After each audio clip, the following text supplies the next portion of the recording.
are live. So hello, Internet, and welcome to this show that is Rise of Tiamat. And sorry for the late start. One, I wanted to make sure we were rebroadcasting the previous episode, and I wanted to make sure that it finished in its entirety because it overlapped over our start time by a handful of minutes. So there we go. We're also gonna give a little bit of a recap like we always do. So if you missed out and you're from one of our other groups, like say the Venture Maidens Discord, and you missed out on that from last time, you didn't actually miss much for the first episode. I think it was just shy of 2 hours due to me slowly dying, and you can watch the de-evolution of my well-being from start to finish of Rise of Tiamat #1. So that's fun. But yeah, so this is a Rise of Tiamat campaign. This is only the second episode. The player characters have known each other, some for quite a while, but they've all been together for at least 8 months. And we'll get into who everybody is at the end if you don't know. But you can see their Twitter handles and everything just underneath their video or their images here. So, a couple quick announcements. PAX East is this week. It starts on Thursday this year, which is new. Normally it starts on Friday. They added a whole 4th day this year. I will be there bright and early Thursday morning. I'll have one of the media badges, and I'll be running around doing interviews and playing demos and things. So if you see me, say hi. And if I say like, oh my god, it's so great to see you, goodbye, it's because I have to run to another interview. But I will be there, and I will be handing out business cards and orange D20s, because that's how I roll. And that's a pun, and I didn't even intend it to be. It was cute. Die puns. Loved it. 5 out of 10. You know what, Ted? You should wear a pantsuit, because if you're gonna that's what business people do. Yeah, that's what I've heard. I did not have time to put together my varsity jacket. I was doing a black and orange Nerd Immersion varsity jacket. So I'll have that at Gen Con, but it's also 1,000,000 degrees, so it won't have nearly the same effect. But I'll have it there. In your bag. It'll be in my bag to never wear, because I will die from heat stroke. But I'll have it there. So that is pretty much it. If you missed Evil Campaign last week, it is out. We get drunk. Some of us get way more drunk than others, way faster, because they're petite girls, and then they're out for the last hour and a half of the game. But if you want to see what leads up to that, you can watch that as well on our YouTube channel. And yeah, we'll be back tomorrow with more of my homebrew campaign. No It Builds character, because I'm going to be traveling to PAX on Wednesday. But just go watch the Venture Maidens instead. Yeah, you can watch us instead. We're 7:30 to 9 PT, or whatever. What is that, Eastern? 10:30? Yeah. 10:30 to midnight. Yes. Yeah. So go watch them instead, if you are missing D&D action and you want more. So, all right. So let's talk about what happened last time. We started off and had a little bit of a slow start. And the reason why is we needed to sort of fill you guys in on the important stuff that happened over the 8-month, or actually a whole year break since the end of Hoard of the Dragon Queen. However, we mostly focused on the latter 8 months when the characters met Leo, who's played by Celeste, who is the newest member of the Belladonnas and the first male member to join the group. And we detailed, you know, their crazy intro meeting during a tournament and intrigue and trying to solve a mystery and stop a murder that wasn't really a murder. And then they did a lot of shopping and bought a lot of things and made a ton of money and are very successful business people. And then at the end of that, we started the campaign basically as they were called to the city of Waterdeep to a council to discuss some recent events and goings on. And basically they were brought in, and a couple of things that I do need to go over here. This is basically the whole last episode. As they sat in this council meeting, they were introduced to a cavalcade of new NPCs, which may or may not prove importance. And now I'm pretty much gonna pick back up where we left off and fill back in on what kind of hasn't happened or things I did not say last time that I should have said. So, a couple of things, guys. So, one, I didn't feel like in my state of being I expressed well enough that there is a tension between the people, and as we kind of alluded to it a little bit, but there's a lot of high-ranking people in a lot of different organizations that have differing views on the way things should be handled. So they are all together, but they're not really cohesive in their nature. And that was sort of what I had meant to have Leosin allude to you guys, like, hey, maybe you guys can be the ones to try and bring everybody together on a common ground. Everybody is there because they realize that this threat is massive. This threat could be a world-shaking thing, but everyone is hesitant to really put their full stake in because it's their people, it's their resources. You know, what if I put all these people in and then my city is attacked or my group is attacked and I don't have my people to defend me? So I just wanted to put that out there. Also, the Belladonnas had mentioned, I guess, or in this case, Roswin and Odella had mentioned their interaction with the Red Wizards. That whole conversation that the Cult of the Dragon has an alliance with the Red Wizards of Thay also helped to sort of drive a sticking point between some of the groups. Some are like, the Harpers and the Order of the Gauntlet think that the Red Wizards of Thay are an abomination, period. Let alone them joining forces with the Cult of the Dragon. They need to be stopped. And the other groups are more nervous because if you start getting, I mean, Zentarum are a little reserved because, like, we don't want bad things to happen, but we're willing to observe and act when necessary. The Lord's Alliance is a little more put off by this because these are pretty powerful people on both sides. This could spell pretty bad things for the realms as a whole, especially people in charge of various cities, if you're bringing down the wrath of undead and potentially Zastam, the Lich leader of the Red Wizards of Thay, plus the Cult of the Dragon. Not good times. Let's see. So I did not... I told you guys that you got a writ last time from the group. It was sort of your, like, pass to do what you needed to do. Our 007 license. Yes. And I wanted to clarify a couple things. I said that it grants them oversight. It's not like a magical oversight where they can see and or hear what you're doing. Basically what happens is they're giving you this pass, but you're now also there on business representing that council. So if they start to hear that you guys are doing a poor job of representing that council, they will strip that license from you. Insulted. But it's not like, it's like, oh, you got it on your pocket, we now have scrying on you, we know everything that you're doing, so, like, don't talk about how you think Lord Neverember's a jerk, because he'll hear it. It's not anything like that. I'll be sure to talk about how big of a jerk he is. He's a pretty big jerk. So, a couple other things. So the Worm Speaker's importance, there's a couple things I missed to go over. So part of the whole story about what happened so far is Severin, the leader of the Worm Speakers and the Cult of the Dragon.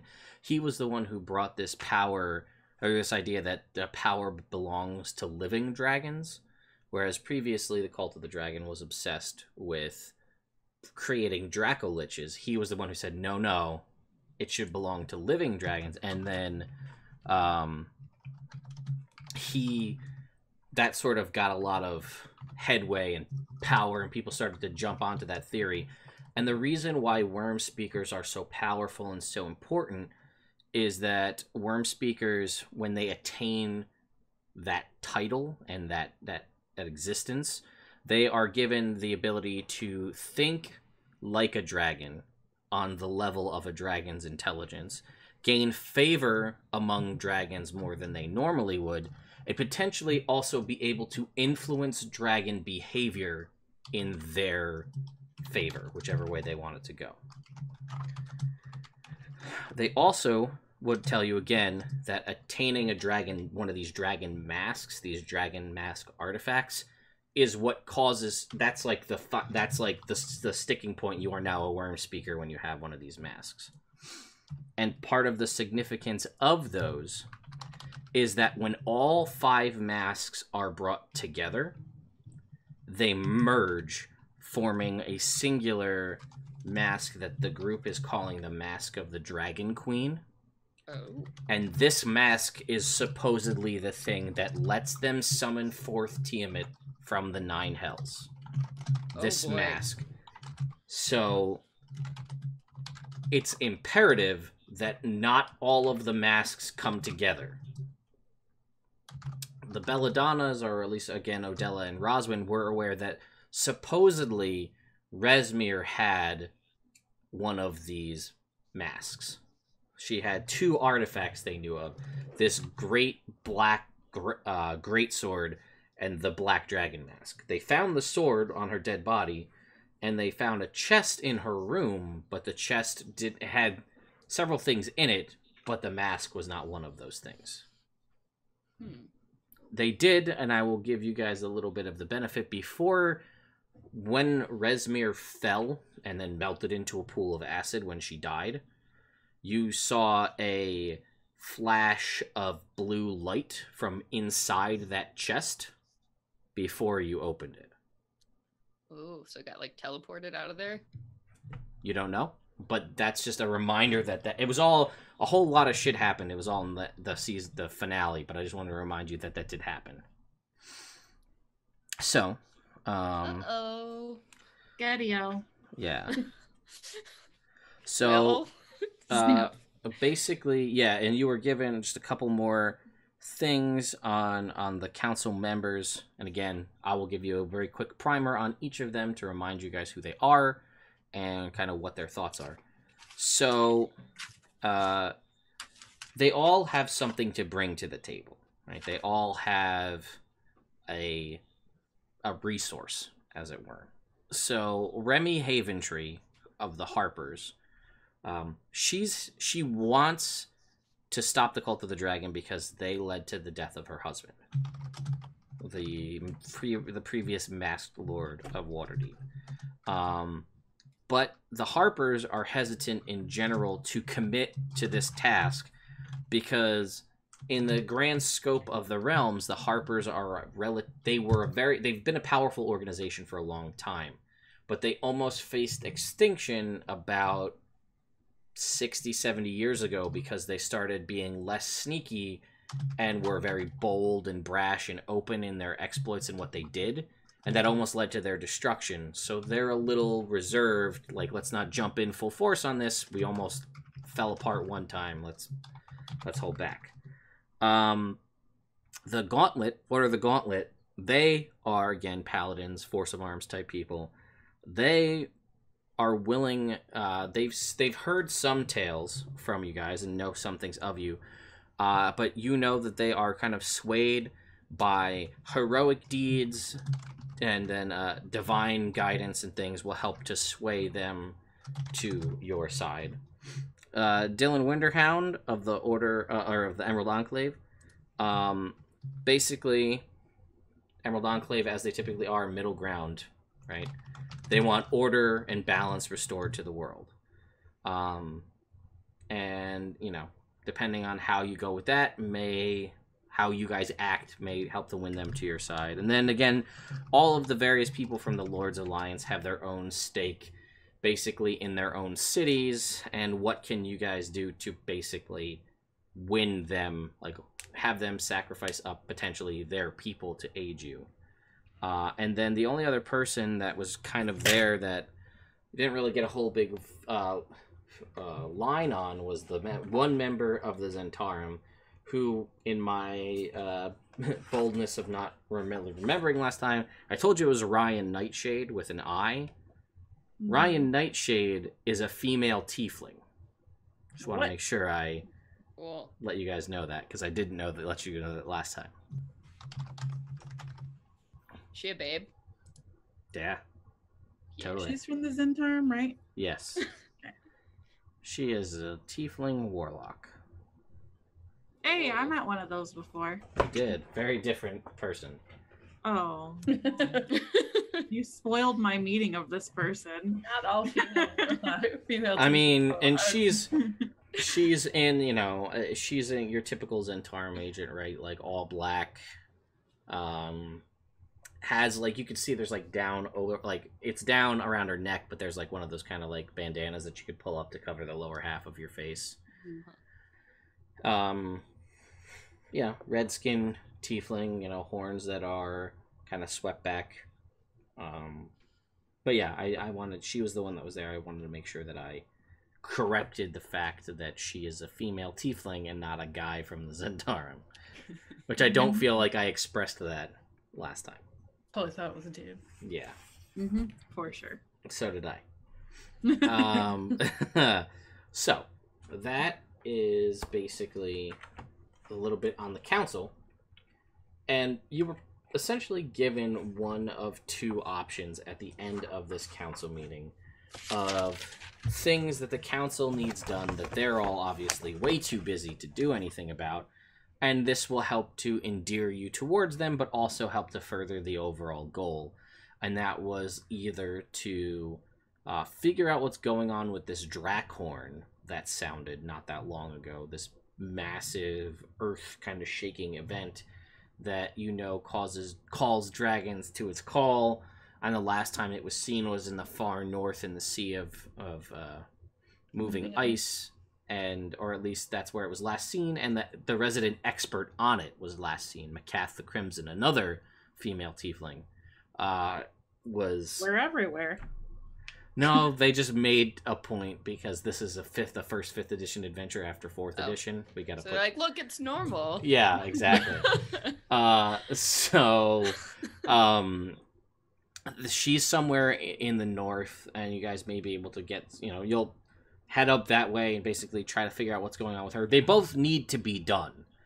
It's just which you want to do first, and I believe you guys said there was news of Veram the White Dragon Worm Speaker, and then as such, wearer of the White Dragon mask, was spotted in some mountains nearby. Not too nearby, let's see. Recently seen in the trade settlement of the Borskire Bridge, near the Serpent Hills. So, you guys... Of course he's near the Serpent Hills. Why didn't we think of that? So, and I believe that's what you guys had Snakes. Had said you were gonna do, but I don't... Well, can we just revisit that real quick? Yes. Do the different factions seem to have an opinion on which should be done first? Specifically, what does the Gauntlet want to do? Because I want to do that. Gotcha. Okay. Well, maybe I want to do what the harp want to do. Maybe I want to go plant a tree with Dylan. Yes. Oh man, Wang. We're already broken apart. This can never work. Knew we shouldn't have all joined different factions. I mean, in the beginning, we were all Emerald on session 1 of Lord of the Dragon Queen.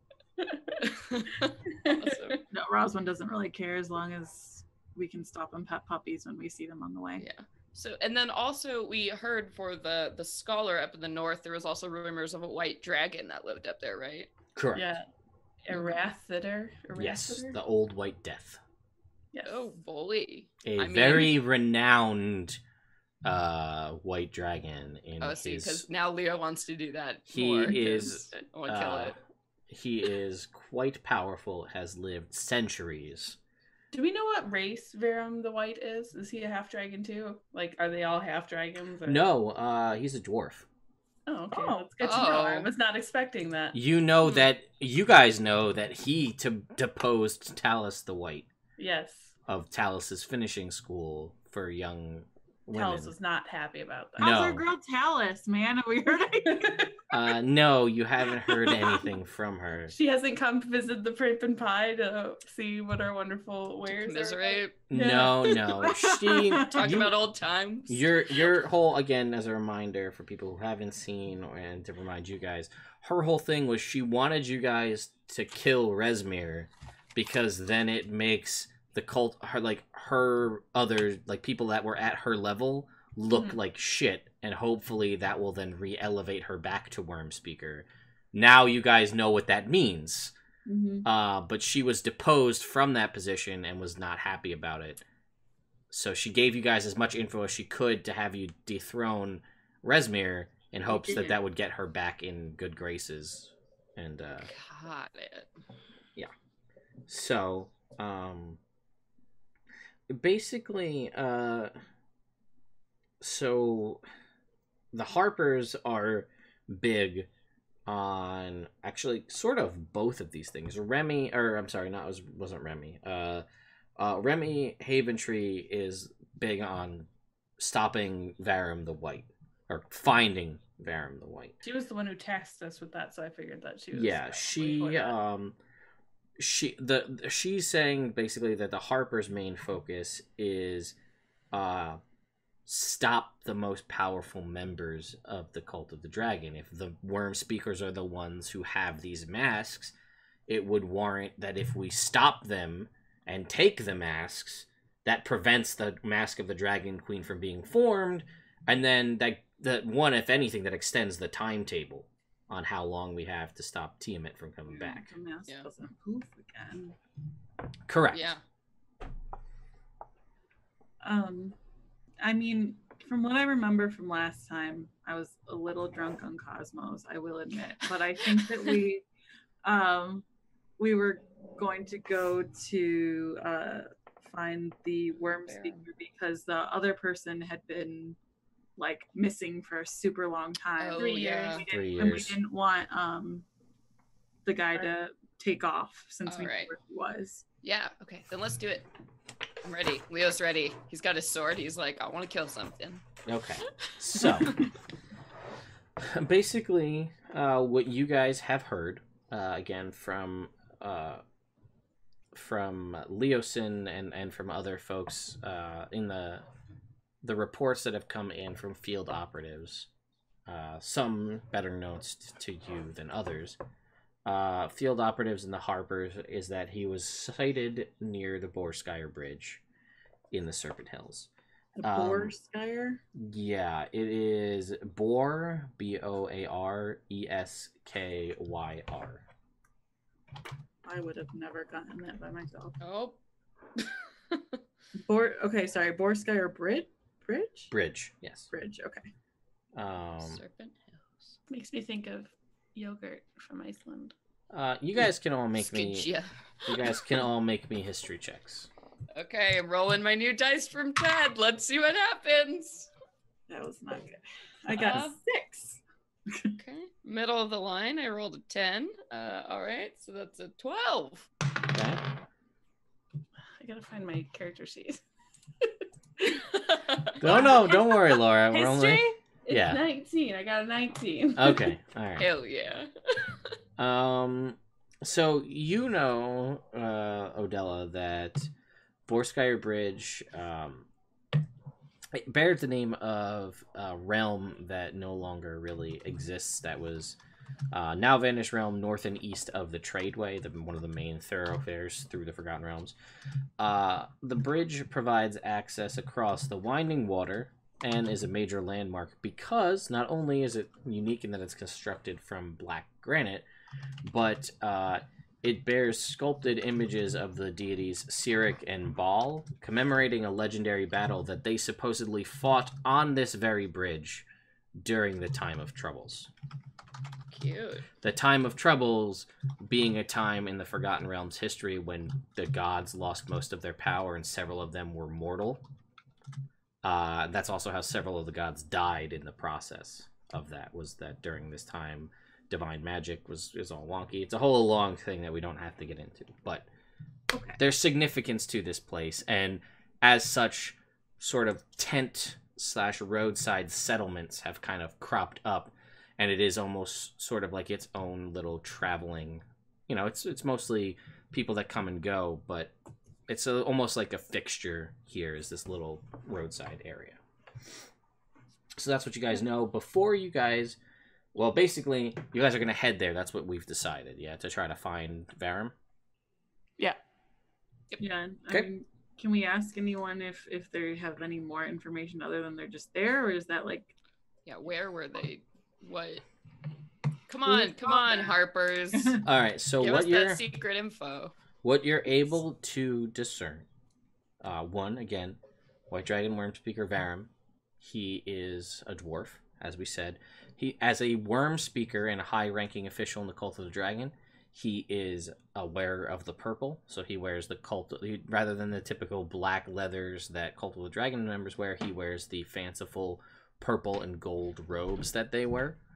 So something that helps him stand out. Let's see. Do we have anything else? But other than that, they don't have too much more information. That, again, witness accounts that he was seen, but perhaps someone there will be able to provide you more information. They're stretched pretty thin at the moment, trying to find everything they can about everything that's going on. Do we have any kind of like mugshot of this person, or like a drawing or something that we could like be like, have you seen this man? There's not, but you would know that in the Serpent Hills, which is sort of desert-like, you know, in its environment, a male dwarf in fanciful purple robes in the desert is not the most commonplace of things. So chances are, if you ask, and someone will probably have seen him and know what you're talking about. Wonderful. So that gives you, it could be a dessert type place too, Katie. You don't know. There could be fanciful desserts there. I hope there's ice cream pile mountains. Yes. That's probably true. I got that info from a Harper who was fucking with me. Yeah. So yeah, you guys would know that through conversation and stuff while you're here, but basically you're not going to find a ton of stuff at the settlements in Borskire Bridge, a place to stay. It's mostly tents, but they'll have food, they'll have drink, they'll have fresh mounts, and like very general like traveling adventuring supplies. So like if your guys' horses are beat and you need to swap horses, you could do that. If you need to water your horses, feed yourselves, get something to drink, you can. But it's not gonna be like, if you need something specific, probably while you're here in Waterdeep would be the time to stock up on any supplies before you head out. Wait, we're in Waterdeep? Yes. Yeah, the Council of Waterdeep. Yep. I did write that down. For some reason, I thought we were in Baldur's Gate. I don't know why. Nope. Sounds cool. Cool. I mean, do you guys need anything? I feel like I want to to go see if they have any cool animals that I can buy. Yeah, I need them out now. Yeah, you guys want to go buy some more animals? Yeah, but I want to see if I can buy a mount that's not a horse. You want a chocobo? Something to be easily targeted by the enemy is wonderful. Yeah. Something that I can waste my copious amounts of money on. Yay! I mean, Yay! you are in rain. You are in Waterdeep. If there's something, I mean, for the most part, if there's something you want to buy, even if it's magic or otherwise, this is probably the place where you're going to want to do it. What time of day is it? Well, you guys have been here in the council meeting dealing with, Lord Neverember had to tell his whole story about everything that everybody already knows. Yes. Then you guys had to tell your tale of everything that happened to you. Yes. And then between arguments and sussing out information about what to do, we're going to say you've probably been in here for about 2 hours. I'm so bored. So it's about like between 2 and 3 o'clock. Coerce the winter wolf over to you so you can like play with it. But it's like, no, stop it. Super intelligent. So we're gonna leave tomorrow morning. Is that the plan? Yeah, it's entirely up to you guys if you want to. Cool. Definitely Or want to stay. hit up Alyssa and go take her out for the night. Sure. I'm not surprised. I will druid craft some flowers for you to bring her. Oh, thank you. They're Leo's like oh, great. They're like those really crazy like rainbow roses. That Natural. may be a little strong, but I'll work with it. Odella will make sure that you're clean. Make him smell good. What kind of clean? He smells like sweaty boy. Clean. Not STD clean. It's like, you can do that? I don't think I have that power. That'll save me a lot of money. So will 3 levels of paladin, just for future reference. Well, I don't know any paladins. They're That's not here true. right now. So. The Onthar is a paladin. Oh, perfect. I don't want to make a bad impression. Don't want to be like, good right now. so I know you're my boss, but So, bud, I got this thing. But I think you mean pal. I think maybe. This is killing me. Did you just like take care, like lay on some hands and just? Anthar. How we doing? Anthar is my gauntlet, bro. Okay. Yes, Anthar. He's the coolest. I love the gauntlet. Yeah. he is. You don't know because I haven't actually had him speak. Remember when he first showed up, Ted, and we couldn't get his last name, and we ended up remembering because we were like Vroom, like it's like a car, but it's Vroom, and it took us Yes. forever. That Yes, was a mess. it's mostly because he has a very strong accent. Mm-hmm. One could say. One could say. One could say that Celeste, because you know this, he has a very similar, as in 100% identical accent to a certain lich in a different part of the world. Oh no. Oh yes. We don't Yeah, need to do that. I don't that's need your to boss. talk to him. That's your boss. Fuck me sideways. Leo, lion. No, I don't need to talk to him. We're just like, yeah. You're like, I'm Pat him not on the gonna back, be a like- gauntlet member anymore. Just kidding. We're good. Oh. JK. I'm gonna throw away the last 10 years of my life. Well, So about that unrolled enclave or something. I don't know. I like plants. So, anyway, if you guys don't have anything else, for all intents and purposes, the council will pretty much disband. But if you guys have anything you want to say or questions you want to ask, now's the time to do it. Otherwise, we'll move beyond this. Did you want to talk to the Emerald Enclave person, Katie? I thought you said that you maybe wanted to just something. Just talk. to him. Yeah, I just kind of wanted to get his opinion on how he thinks we should go about things, if he thinks that our plan is a good one. Okay. So, and as of right now, your plan is to go after Veram the White, correct? Mhm. That's the plan you're referring to. Yes, that's the plan. Okay. So, as you go over to talk to him, he's, we'll say this is basically as things are disbanding, like, it's that the big council meeting's breaking up and people are kind of, like, siloing off into their little groups, and some people already, like, they're already out, like, they left immediately. They're like, oh god, I can't. Like, Conrad Braun Anvil, for instance. He's like, oh, goodbye, and he left because he's like, this is stuffy. I want to go back under a mountain and not deal with this nonsense. Respect. Don't blame But yeah, him. you're able to go over to Dylan, and yeah, he'll see you, and he'll kind of nod and acknowledge your presence, and Nice. I'm killing then- it. yeah, I mean you're not as high up as he is, but you're relatively well known in the order. I mean, to hit 3 out, there's 5 ranks, and you're rank 3, so that's like you're halfway there, more than halfway there. Mm-hmm. So yeah, tell me exactly what you want to say to him and how you want to word it, and we'll see what he says. I will stick out my hand and be like, oh, hi, Dylan. I'm a big fan. My name's Rosalind. I don't know if you heard. So I was just, I wanted to say hello. And I mean, okay, so here's the deal. We're going to do this thing, right? And like, I respect you a lot because you're up there. So I just wanted to know, like, do you think that going after the worm speaker first, because we know where he is for once, is a good idea? Or do you think that's a horrible plan and we should do the other thing. And also, while we're going about these things, is there anything else that I could do for the Enclave? Please like me. And he's like, well, that is a lot to unpack. But Get that a lot.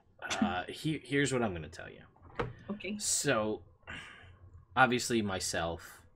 He goes, honestly, can we walk outside? I really just Waterdeep is way too urban for me. I'm much more comfortable in nature, but I just this building. I just would like to be where I can smell fresh air, if that's cool. Do you mind like walking outside? I love the outside. Let's go. So you'll walk and you'll both exit to the outside, and you can see like that he was. Again, he keeps a pretty stern face, but there's a degree of like a weight lifted off his shoulders, like a little bit of anxiety lessening when you can see that he is breathing in the pseudo fresh air that is the central city of Waterdeep.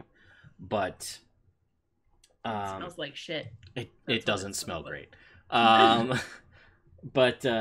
he looks to you and he says, so we want to see, obviously, the Enclave. When I say we, I mean Enclave wants to see the balance restored to the world. So, and it can pose a difficult situation because sometimes that means you need to take the middle ground between good and evil on these things. You know, I know that the Cult of the Dragon is going to cause unbridled destruction. I get that. I understand. And I know that they're going to pretty much have to be destroyed for upsetting that balance. And then in the process, probably several dragons will also die. So it's just a lot. Like, these are known things that will happen. But how do you go the other side and restore things when there's so much destruction?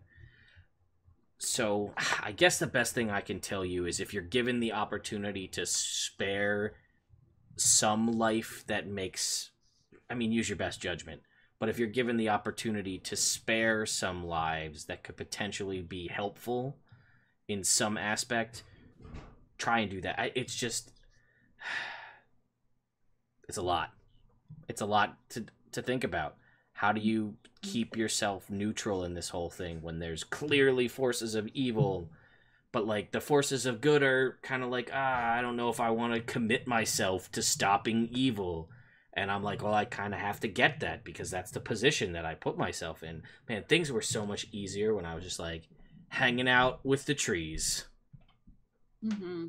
You know, I've got a really good friend. She's a dryad, and you know, I really miss that, being in my cottage in the wilderness. So I totally get that. But I guess that since there is so much bad going on, then I will be the good, and I will just do my best and try to make sure that Odella doesn't fireball everyone to death right away.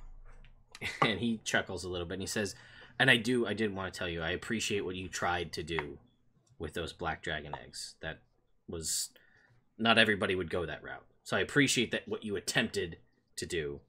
And, you know, it's sorry to hear that it caused a schism in your group.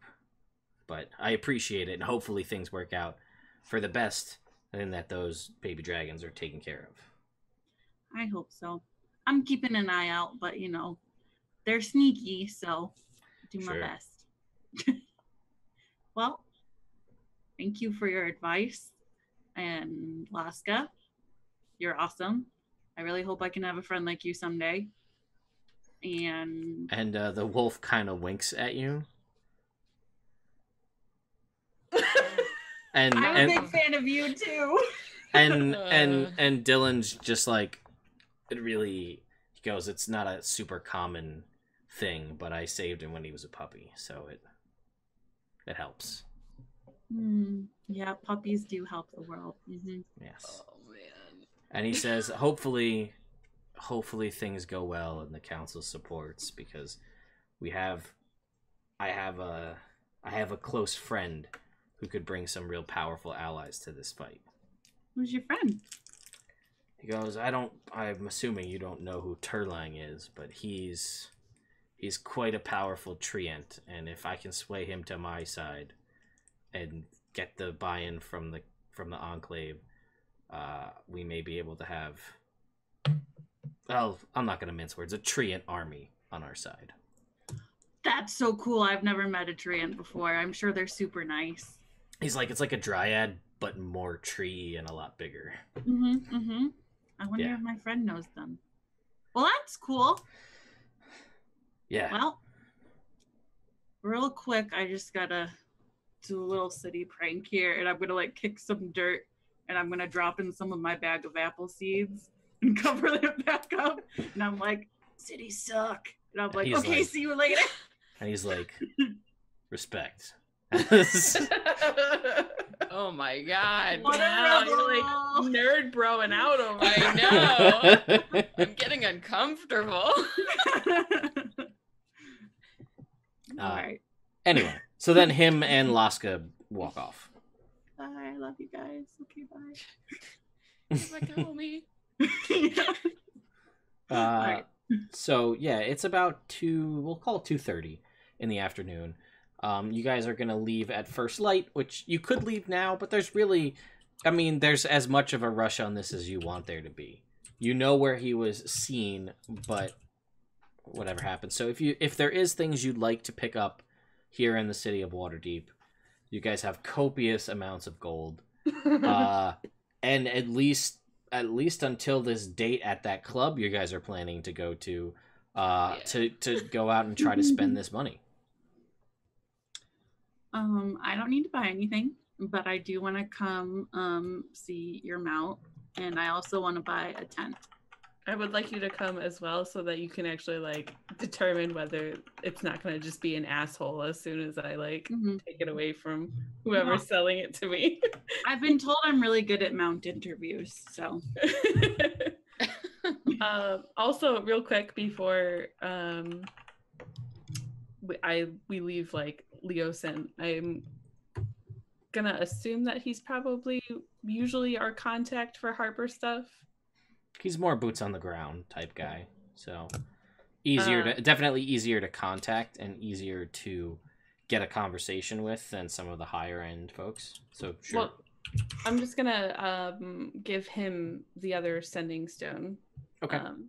Set that I have, one of the sending stones that I have, so that way I can talk to him if need be. Fantasy speed dial. Yeah, and he takes the stone. He's like, this is a really smart idea. Thank you. She's like, I know. And he says, I saw it on a magic item list. I was like, oh my god, that would be super cool. Boom. He looks at it and he says, yeah, you'd think with our resources we'd employ more of these. Yeah, but that would, break your game, so. Apparently. He's Well, like, if the Harpers need sponsorship, maybe I'll buy them some sending stones. Yeah. and he says, And well, you get a sending stone and he you says get this is great though, because if we hear anything else regarding Veram, I can at least attempt to get a hold of you once a day and let you know what I know. Yeah, I figure if there's any movement, you can update us so that we can kind of stay on top of things. So it's good. No, this is good. Do you need anything else from me? Not that I can really offer you much other than the information that I have, and any updates I'll make sure to pass I'll the give word him along. some business cards and say, Harpers are always welcome. And he looks at it and he's like, all right. Sorry, businesswomen also. He says, no, it's good. It's a good front. People won't suspect anything. Yeah, exactly. so stupid. Now I'm watching Celeste spill her drink. It's so hard because it's so weirdly flat rimmed. I'm just spilling wine like all over myself every time I drink out of this. No. I smell disgusting / amazing, depending on your level of alcoholism. Probably amazing. I hope it's white wine. It's rosé, so Oh, my Perfect! signature. you 10 out chose of 10 correctly. It's not a very Leo drink, but you can't see it in the goblet. That's true. Okay. That is very true. It's like Leo, rose on the inside, pewter goblet. That's right. Right. So, all right. So you guys are gonna go out searching for a mount shop, I guess. Yes. And did anybody else need anything while I'm pulling up the list of all of the shops of Waterdeep? No, I rather than go shopping, I'd love to just carouse with the people. If there's a potion shop, I would like to visit that and see what they have. So, so you're gonna try to basically, if we call it 3-5 terms, gather information check, if you will. Yes. Celeste. Okay. Yes. So I'll have you make the check now, and then we'll describe it what happens depending on that, because this could be a long description or a very short one. Sure. So make me, I guess. Cool, Ted. Your dice got me a natural 1, so. Yeah. Perfect. Awful. Ted. You see, I'm gonna whip folks, my own D20 out. It's God when damn you it. buy people. Whip it out, Leo. Whip it out. You will. I know. All right, so you're looking around and you're just not on your game this time. Okay. Assuming you actually made that check. So yeah, no, everybody's kind of like, oh, this guy's weird. I don't know what's up with him. Look at his dumb And what was your helmet. persuasion check with your natural 1? What was the total number? What? That's a 12. Okay, so it's not so bad actually, because it's not an automatic failure. It's just a 12. So for your average person, that's actually not that bad. You know, you're like, there's a lot of people. Average. Yeah, you're slightly above average on your attempt to gather information, and you're just trying to get a feel on what's going on, or what were you trying to get from this? Basically, I'm just like checking in with the spirit of the people. Not so much trying to get information. I think he's just wants to get the flavor of like, is Waterdeep? I mean, this weird, crazy thing happened. This horn sounded. All the animals went crazy. Like, are people scared? Are people like, do they have, whatever their ghost stories are about it? Like, you know how people get explanations for things. Like, what is that? What's going on? Okay. People, in a very Manhattan style way, people are like, oh, that was weird, and they're sort of back to normal. Like, Waterdeep's gone through the shit countless times. Okay. So people are like, whatever. Another Tuesday. Yeah, basically, people have. There is the occasional conversation you hear about the death of our guest, Arthur Guest Ulbrinter, the Masked Lord. What that means for the city, right? Because there are several Masked Lords of Waterdeep, and then there are the Open Lords of Waterdeep. They have a very weird political structure. You don't typically know who the Masked Lords are, the average folks, but now they know because he died. Mm-hmm. So, and they, there's kind of the general fervor about Lord Neverember, who's kind of like, some people are like, oh, he's doing such a good job. He's stepping up. Not only does he cover Neverwinter, but he's stepping up here in Waterdeep to try to fill in and make sure that the killer is sought after, which also clues you into the fact that the public doesn't know that the Cult of the Dragon is responsible for the death. Okay. But the people in the know. Was No. that news article not actually released then? Did it say that it was for the Cult of the Dragon in the news Yeah, article? she said the reason that she revealed that he was a masked lord because she wanted to bring Oh, that's right. the That's right. Cult of the Dragon. Yes. Then I didn't realize. I didn't know if that was like canon. No. or not. Let me just cross out that. No. That I'm sorry. That is. You're right. That was out. I forgot that's in like the bottom right hand of that little piece. But of I that wanted, whole and news I wanted to article. just turn to page 5 or whatever, but I couldn't. There is. Yeah. You just only get no. that snippet, unfortunately. Where's the sports, Dad? Where's the sports section? All that jousting, I gotta know. Well, we're gonna go get that nightclub too. It seems like it's off the chain. Okay. And people do know yeah. that a council has met. They don't know if it's still going on. They don't know what it's about, but they know that a council is being called in Waterdeep for something.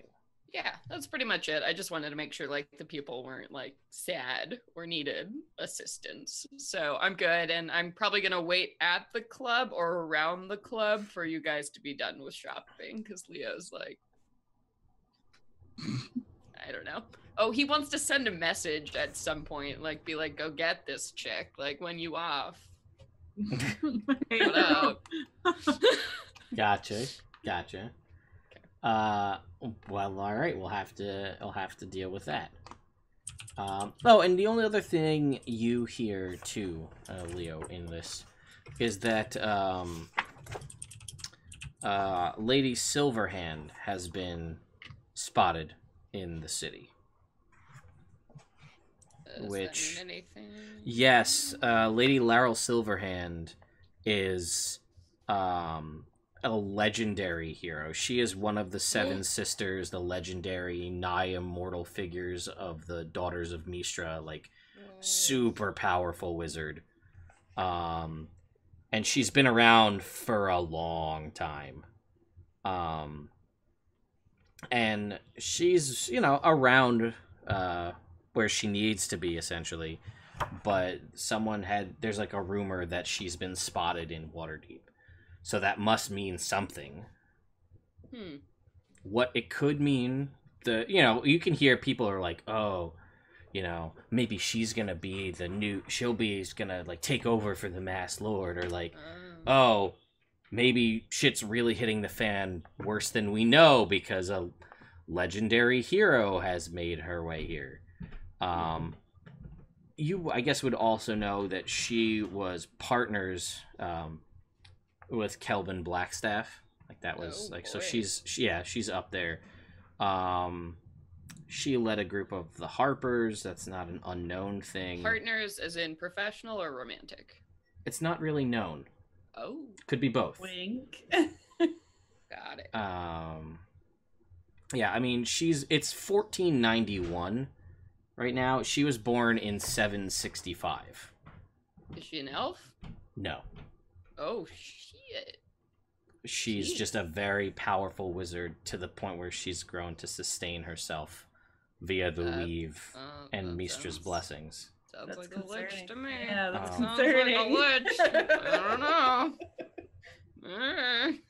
I still have most of her face, or Yeah. Oh yeah, it's I rumored. didn't see the power of the weaving subclass in wizard, so I'm assuming lich. It's known that she is like strikingly beautiful. Oh boy. glamour. Leo, go get her. Real. Like older women. Yeah, they're powerful and gorgeous. Leo loves Awesome. older women.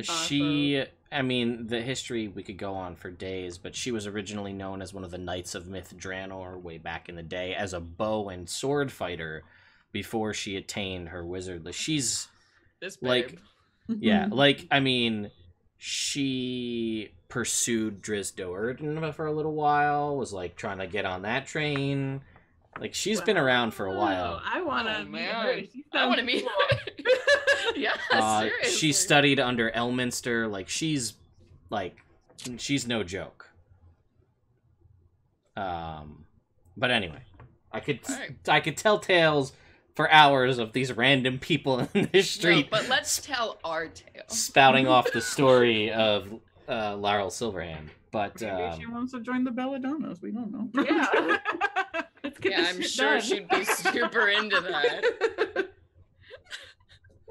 I don't know. You guys both have pretty high persuasion. Maybe she would. For an 800-year-old wizard. It's gonna be one hell of a save. Auto crit on calling bullshit.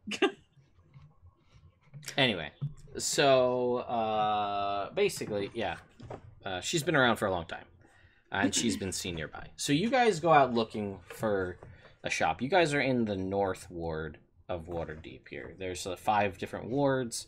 So here in the North Ward, are any of you guys super familiar with Waterdeep? I don't recall. I know Rosman's not really. I don't. I'm more familiar with Baldur's Gate. I believe. Okay. So, with a little asking around and trying to find stuff, you know that here in the North Ward, there is like a curio trinket style shop. There's like a couple there's some clothing stores, obviously, right, of various varieties. some food things, tobacco places. There's a nice bank for your finances. There's a financial guy here. Ooh, wait, I want some nice tobacco for the road. Okay, so the Downy Beard Tobacconist is a shop here in Waterdeep. Oh, heck yeah. A small aromatic shop with a wide variety of pipeweed, tobacco, and snuff. Dang. And it's owned by a halfling from Lurien, so this is someone who knows their pipeweed. They also offer made-to-order wooden pipes with hand-carved crests and symbols. Well, I don't have time for that. I got my shitty pipe. My shitty road pipe. Nice. I just walk into the shop. I'm like, basically, I mean, we had the soldier's chew back in the day. So, like, what would be, hello, good sir. I can tell by the aromatic nature of your shop that you are a man of knowledge and craftsmanship. And I am an idiot. Could you please direct me to something that would be moderately great for someone who is as stressed out on adventures? Please, sir. And you'll see he will hop down off of a stool behind the counter and come out from behind. And it's a halfling, right? So he's about 3-ish, 3.5 feet tall. And he'll put his hands behind his back and he'll look up at you and you see he's got a little bit of a beard. But it's kind of, I don't want to say like wispy, but it's a halfling beard. They're not usually as full as some other beards are, but one could almost say the hair is feathery, perhaps even downy, one could say. And the name Downy Beard Tobacconist, you're like, oh. I got it. And he says, well, I'm Crow Downybeard, owner of Downybeard Tobacconist. It is a pleasure to meet you, Crow. And he will bow and he'll say, so, you say you're an idiot, but you came to my shop, so you can't be that dumb. Well, I have good taste. And One he says, can have good taste and still be an idiot. And he goes, I feel that your speech betrays your intellect. So how about this? How much are you looking to spend? Do you have a price point? I have a variety of pipeweeds from what you so-called your soldier's chew on the low end of the scale, and I have some fairly expensive things. Leo has some money of his Okay. own. Something nice, not a huge quantity. I don't want to insult him when I say 5 gold. No, I mean, you know that's a lot. That could be a lot, depending on who you're talking to, right? Like that could be. That's got significant money. That's like almost in some cases when Roswin's running it, a month's profit at the Primp Pie. I forgot to put on my suit that month, okay? Jeez. And he'll say, no, by all means. Well, are you looking for... And he says also, quality and quantity. I can give you something... How much do you need for how long of a time? If this is a one-off thing, we can get you some very high-quality pipeweed for 5 gold. If you need this to last you, say, 2 months, well, we can get you something a little less. Oh, no, it'd be still after that, friend. 2 weeks on the road. Something nice to last me that time. Okay. So, I'm sure I will be back in your fine shop once again. And he says, well, so if my leaf speaks for itself, then I have no doubt in that. And he'll walk over, and you see that it's basically... It smells, again, as we said, an aromatic shop. So it is pipeweed, but it also smells of cedar and mahogany. And it's basically like glass cases, but just like cigar boxes for days, right? Just with... Celeste in real life loves this. Yeah, so it's a good... And he'll go over and he'll kind of like pull out some boxes and like look at the label on the top and like go... And then he takes a couple minutes and he comes back with a box... about this big, right? So, and he opens it up and shows you the inside, and there's pipeweed and stuff inside it. Yeah, smell it. It smells very good, and he says, "This He goes, this isn't obviously the best that we have, but it's far above your soldier's chew, let me tell you that much. So he says this... That would be... if you couldn't get above that, friend, I do not doubt your skill, but God, it's awful. And he chuckles to himself. And he says, this... I love this guy. He says, this is what I've been dubbing the Downy Beard Reserve. Oh. That sounds fantastic. And he says, when you need to relax, or you're already relaxing and you want to hit that certain state of nirvana, this is the stuff for you. I will take it. That indeed sounds fun. And basically it will be 5 gold pieces, and it'll get you, depending on your frequency of use, we'll say with basic, like with some daily use, around 2, because it's Faerun, will give you 2 10 days, right? So that's 20 days worth. Okay. And he even gives you the box. Thank you, friend. Yeah. And he says, of you are course. a gentleman and a scholar. He says, well, thank you. I'm only matched by yourself in that matter. I bet again not to be overdone. And he says, well, I'm always here, and I'm not going to say I'm always open, but I'm open early, and I'm stay open late. So if you ever find yourself in need of some of the best pipeweed around, you know where to come. Well, friend, you seem like a fine fellow. I know my companions and I are heading over to insert the name of this club later, and we would love to see you there. And he smiles. You guys were going to the Three Pearls nightclub in the Dock Ward, is the one that you know of. And he says, and he kind of like smiles, and he says, "Oh, I think I'm a little too old for that scene." Invite everybody to the nightclub. One is only as old as they feel, friend. Make me a persuasion check. Yay! I want my leaf dealer to come to the club with me. Am I there? If I'm there, guidance. I don't know. I thought you guys split because he was going for pipe weed. We split. Okay. That'll be a 14 persuasion. 10. It's a 2. So your dice is terrible. Yeah, they're terrible. I think he bought the worst dice. You can blame Amazon for that. So you see him, he ponders on this for a little while. And he says, all right, 1 drink, because you're such a great customer. I'm looking forward to it. He says, what time should I meet you there? Oh shit, what time are we partying? Like 8? I don't know. You haven't decided. 8? That's way too early to go to a club.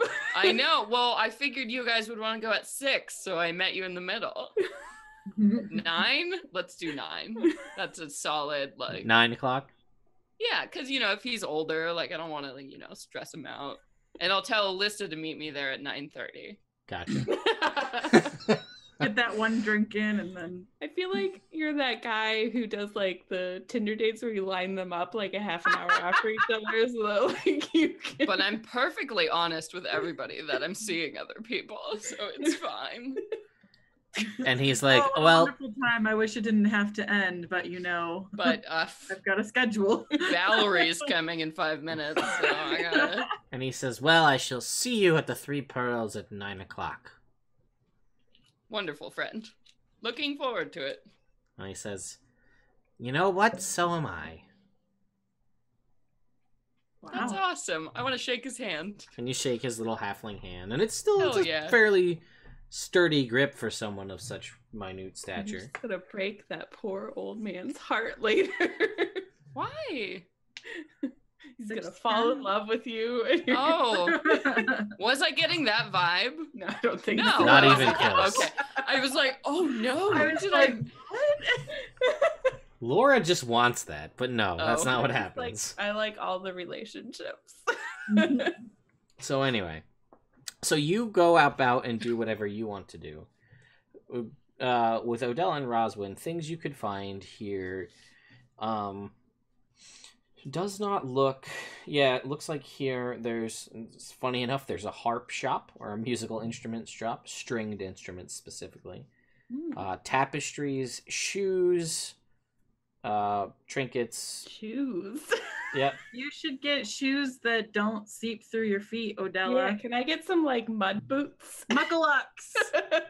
Some fancy mud boots. Yeah, you can go to Sulnest Splendid Shoes and Boots. The description, my favorite one, a frighteningly expensive shop for footwear, but their guarantees on craftsmanship bear up as well as their fashionable boots do. That sounds amazing. It sounds like Odella. So basically, yeah, you guys can go to this shop, and you basically it's high end. It's got like let's see. Oh, how would this work? There's like a music box on a shelf, and it's playing like smooth jazz.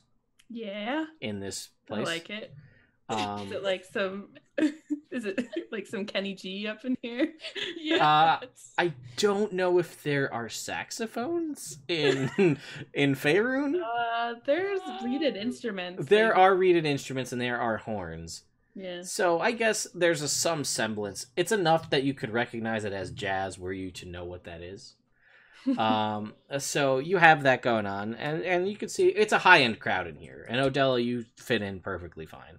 Roswin in a turtle shell, probably not as much. With butterflies and other things, animals circling about her. If they Pretty Woman her, it'll be great. Because she'll be like, a what? Here's all my go.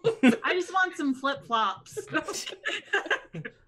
So, funny enough, you don't find any flip-flops at this place. But Odella, you can find a variety of boots. And you're looking for, like, boots, right? Something for travel? Yeah, like water-resistant, like, travel boot things. Okay. So she can maybe trudge through some stuff without getting everything dirty. Yeah, you can absolutely do that. There is, I don't know what you imagine these boots to look like, but the aesthetic is on you to decide. You can make them look like whatever you want. But there's a very high-end pair of boots that they say have been magically treated to repel water and dirt, and they will charge you. These are 600 gold boots. Sounds reasonable. I support your decision. I'm gonna say that they're like, I don't know fashion, so don't judge me. Odella probably would make it much nice, like would know that it's nicer, but like I want them to be like almost like gladiator sandals, so they have like gold strappies that like go up the leg. Yeah, but like they're enclosed, so it's like, I was gonna say, like, so they're gladiator sandals for mud. No, okay, yeah, so that's fine. They yeah, you that's what they look like. Sure, that's what you want. That's what they look like. Yeah, Odella just takes them and she pays. She doesn't even try to haggle. She doesn't want to get the like looked down upon for trying to be cheap. I love your style. Leo would be so into it. Just like, yeah, all right, sure. 100? Why not? Did you say 600? 600, yes. 600. No biggie. And oh no. Oh no? And I got some boots. What did you just say? Did I get cursed boots? No, your boots are fine. Okay. It's nope, not doing it. Just not doing it. My tobacco curse? Trinket? Yeah, Katie got a trinket. And the one that came up, I'm nope. Was it the one that's like all puppies hate you or something like that? No, I would have given you that one. No. Yeah, he totally would have given you that one so you didn't have puppies. Well, right, we can get like trinkets and stuff on this show. Yeah. Anybody can donate 700. I've never gotten that. I'll give you a trinket. 700. No, save your bucks. Oh, Whatever. Katie's got like 3,000. Don't. I don't. Don't. I don't present well. Oh. Okay, so here's the thing. All the ones I've gotten are wonky ones that have come up for you, Katie. Like, let's see. I already have fine armpit hair. Yeah, well, one was if you stand barefoot in an area for too long, you start to take root. Whoa. Bye, guys. Just leave me here. One Leave was me to die. is you have a strong urge to clean yourself like a cat or a dog. Oh no. Yeah, that's why I said nope. And then one of These them. are trinkets? These are the trinkets. Trinkets a loose term. Okay.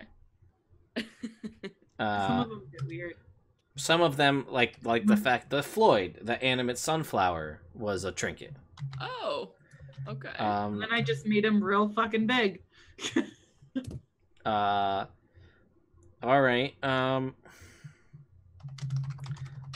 No, I don't want to add more animals because you're gonna talk to all of them. No more animals. I won't talk to them. I already have Poppy. So You know what? Okay. Remind me, Katie. Remind me the at night tonight in game.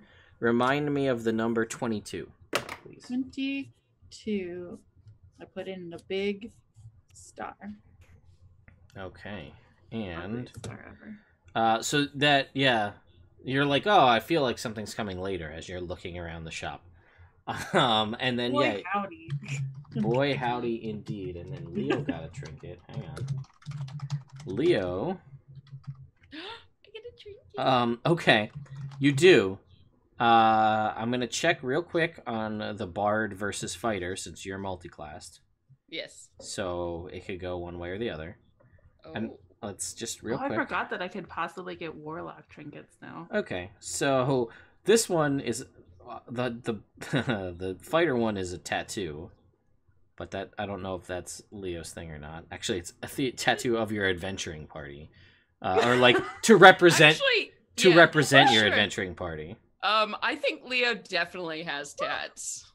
Okay. Leo has like a back piece of like a lion, and he's like kind of waiting, you know, 'Cause the right thing to if- fill it in. If you went with basically it's like a tattoo that is resemblant or a dedication to your adventuring party. So that could be Hell yeah. a Belladonna's tattoo. If you went with the bardic one, it's that your DOS loot, you know this after attuning to it, that like this instrument used to belch flames, but you just don't have the fluid for it. No. I think a tattoo. The tattoo? That's okay. That's what I'm gonna do. Okay. I'm gonna get a tattoo while everybody else is like Of our faces? buying stuff.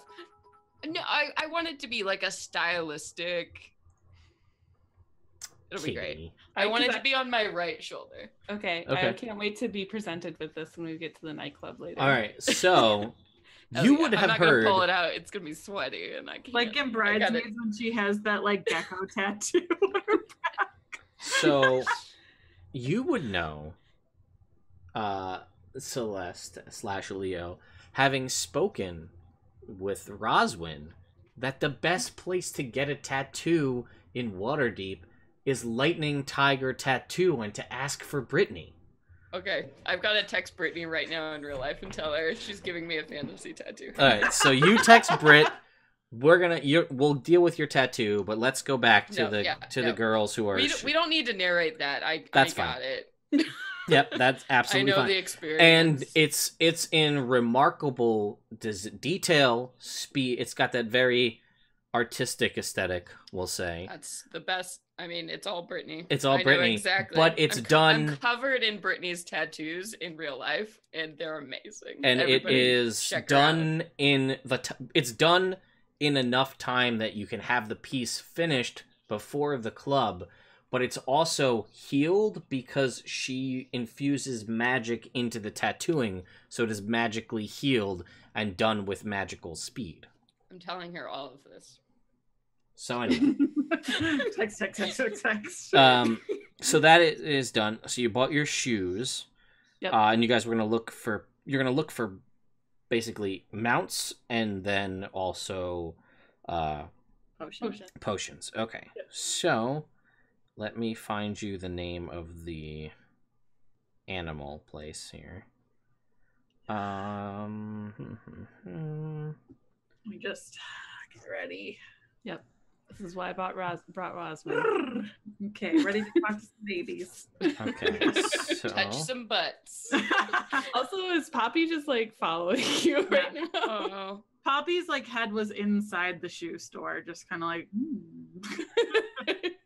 Did Poppy want some shoes? In my head, she's got like, just like sick black hoof Horseshoes? covers. Yeah, Nice. she would totally be like swagged out at this point. Let me see. I can't find the name of the shop. Let's look I up. took some coal and I put it under her eyes for her. Okay. feel like- In the South Ward, you're looking for the Old Monster Shop. Ye old monster shop. Nope, just the Old Monster Shop. That's the name. Okay. And this is a place where you can purchase all sorts of creatures of all sorts of things and sizes and makes. So when you Make some come models. when you come into this shop, you see all manner of things. You see there is a cage with winged cats for sale. You see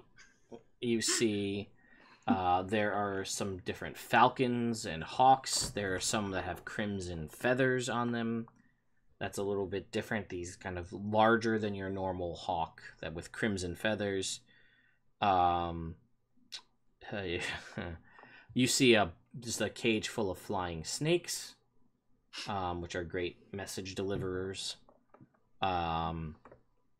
You see a very large cage with a three-legged creature with 3 arms. It has a singular amber eye, and the top of its head is open with teeth, and it's rocky in texture, and it has sort of metallic glints to it, and you see that there's just a pile of electrum pieces, and it is reaching down with its hand and just dropping them in its mouth and eating these electrum pieces. This creature... What? Is it labeled? What is it? It says Zorn, Xorn. You do see a couple of rust monsters there in their bamboo cages. We know what those are. You do know what those are. Explicitly, you do. You see... What else? You see rabbits with unicorn horns. They're a little bunny rabbit, but they have a spiraled unicorn horn at the top of their head. You also see monkeys with wings in cages as well. And the monkeys and the rabbits have signs that say, fresh from Chult. What else do we have here? There are some fairly large beetles that glow red as almost if they're on fire, but they're not. But they're not. They just look like they are. What else? In one large glass case, is a creature that looks like a floating jellyfish. And it floats on the air, up and down. What else is there? Trying to remember what I put in this thing last time when we did this. Let's see. There is also, there are some fairly large lizards that are being sold as mounts that can be ridden, and they are touted as having the ability to walk on walls. Oh, wow. So those you can purchase as a mount. Mm-hmm. There is a fairly large bird that has no wings, but has a large, almost axe-like beak to it that can also be ridden as a mount. You can ride an axe beak? They're large creatures. Yes, you can. Oh, interesting. Listen, somebody said chocobo at the start. Celeste did, so I put one in the game. Yeah, axe beaks are large creatures. They have a 50-foot movement speed. They're relatively... I think there's actually, in one of the campaigns, orcs ride into a camp on axe beaks attacking a town in one of the campaigns. I think it's Storm King's Thunder they do that. There's a cage that says pseudo dragon, but it's like sold and there's nothing in the cage.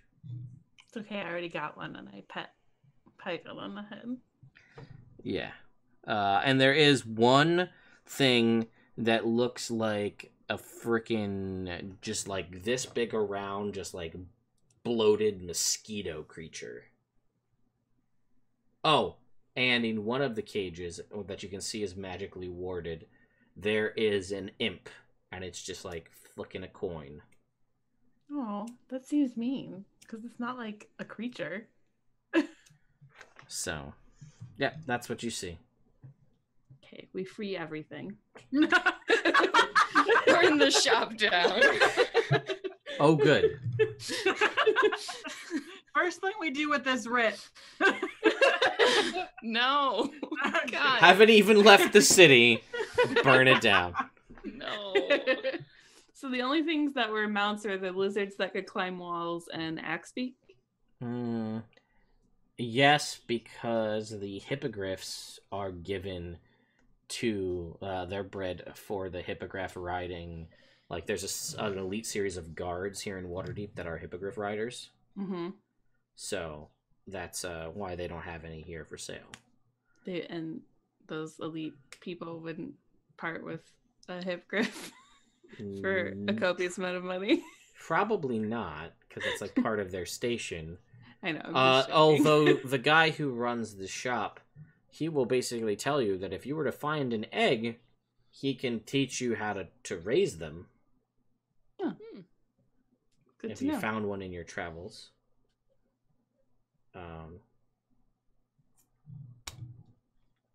I walk up to the Zorn and I say in Terran, "What you doing?" And it's just like, I'm eating. So freaking weird. Cool. He goes, yep. All right, bye. I walk back to Odella. And he He's a waves hungry and he's guy. like, bye. Just sounds like grinding rocks the whole time, though. Okay, who do you want to talk to? Let's do this. Well, I think all they have here are these lizards and this bird. So No, there's more lizard. There's several lizards and there are several axebeaks. Right, it's not just one. There's a couple. I no. That's what I'm saying. I'm Yeah. like, but mount animals are the lizards versus the birds. So Right, and I mean the lizards are native to the Underdark, so this is a little bit of a rarity to have so many of these. One of them purple, so it matches Odella. Sure. One of them's a chameleon. Wow! It let's can get match that all one. your Let's outfits. get that one. Wait, hold on. Speak with animals. Hello, nice to meet you. How are you? What's your name? To the lizards in general. Yes. Celeste, go do your thing. We're gonna say I saw you. Was that you, right? Yeah. Yeah, no, I'm good now. Oh, She okay. already came back. It just popped up for me. So. Oh yeah, no worries. Yeah, and like they all kind of like look at you, and all the lizards, and they're sitting there for a little while staring at you. And this one's got those weird chameleon conical eyes. So one of them is looking at you, but the other one you don't know what it's looking at. Right? It's like all over the place, and then eventually they kind of like, whoop, whoop, whoop, like they're both looking at you. And it kind of, the other ones are like, they look like monitor lizards, if you can picture that, with their tongues flicking out. And it's kind of like looking, and then it's like, with its hand, and it puts it down, it gets a little closer to the edge of the cage, and it grabs the cage with its weird two-fingered hand. Yep. And I touch its hand. and it's just like, and it like recoils a little bit with its I little... thought we were shaking. Okay. If you were to describe yourself in one word, what would you say down the line? A bunch of them are like, hungry. Like, hungry. Yes, food. And one of them's like, turtle? As it looks at you. Does seem like the smart one there. And the chameleon's just like... and it's just like... Zonin. What are words? This one's existential. I kind of like. I feel like I get along good with Poppy.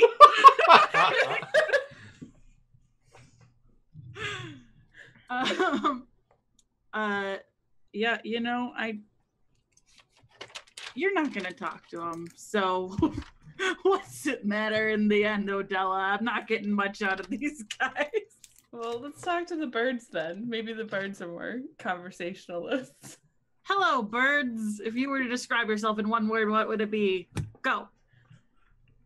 The first one like kind of looks at you weird, and it's got, again, its beak is almost shaped like an axe, and it's sharpened, and it looks at you and it goes, bird.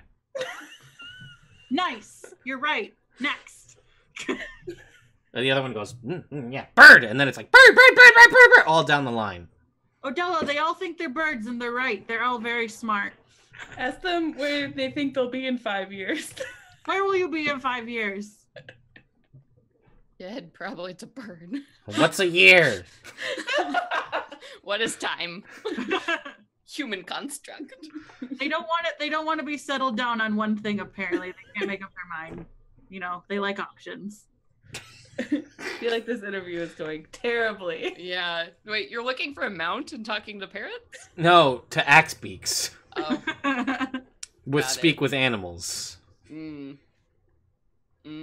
It's almost like Ted has decided that animals now have animal intelligence. All of a sudden, he's That's made so this sad. realization. I look at Poppy and I'm like, these guys, they're nothing. They Fools.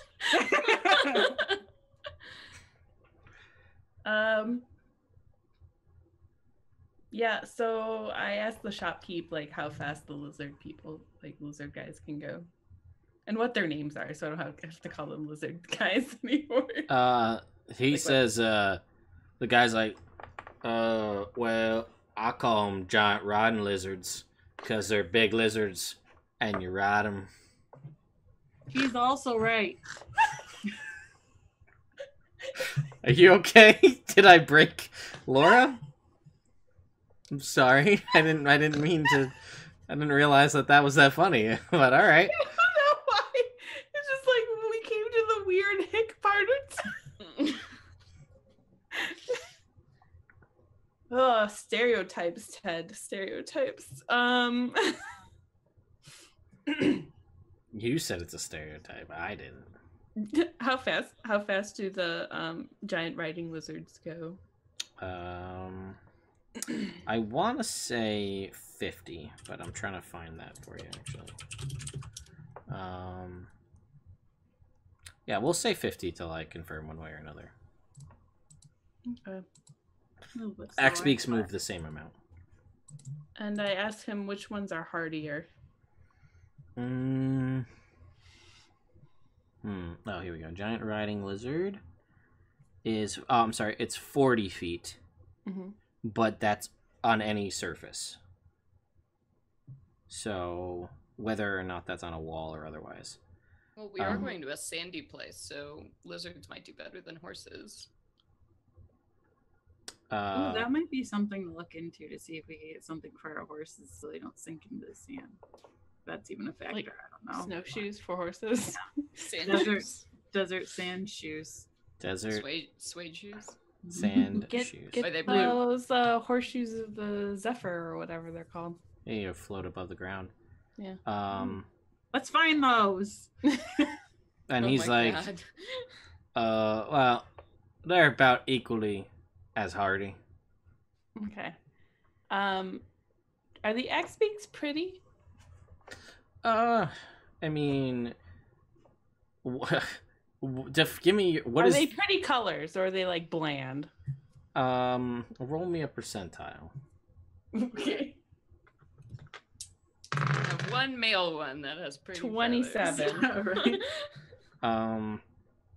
Yeah, so most of them are like browns and like mottled brown and gray. There's one that is all black with red eyes, which is a little different. There's one that has kind of like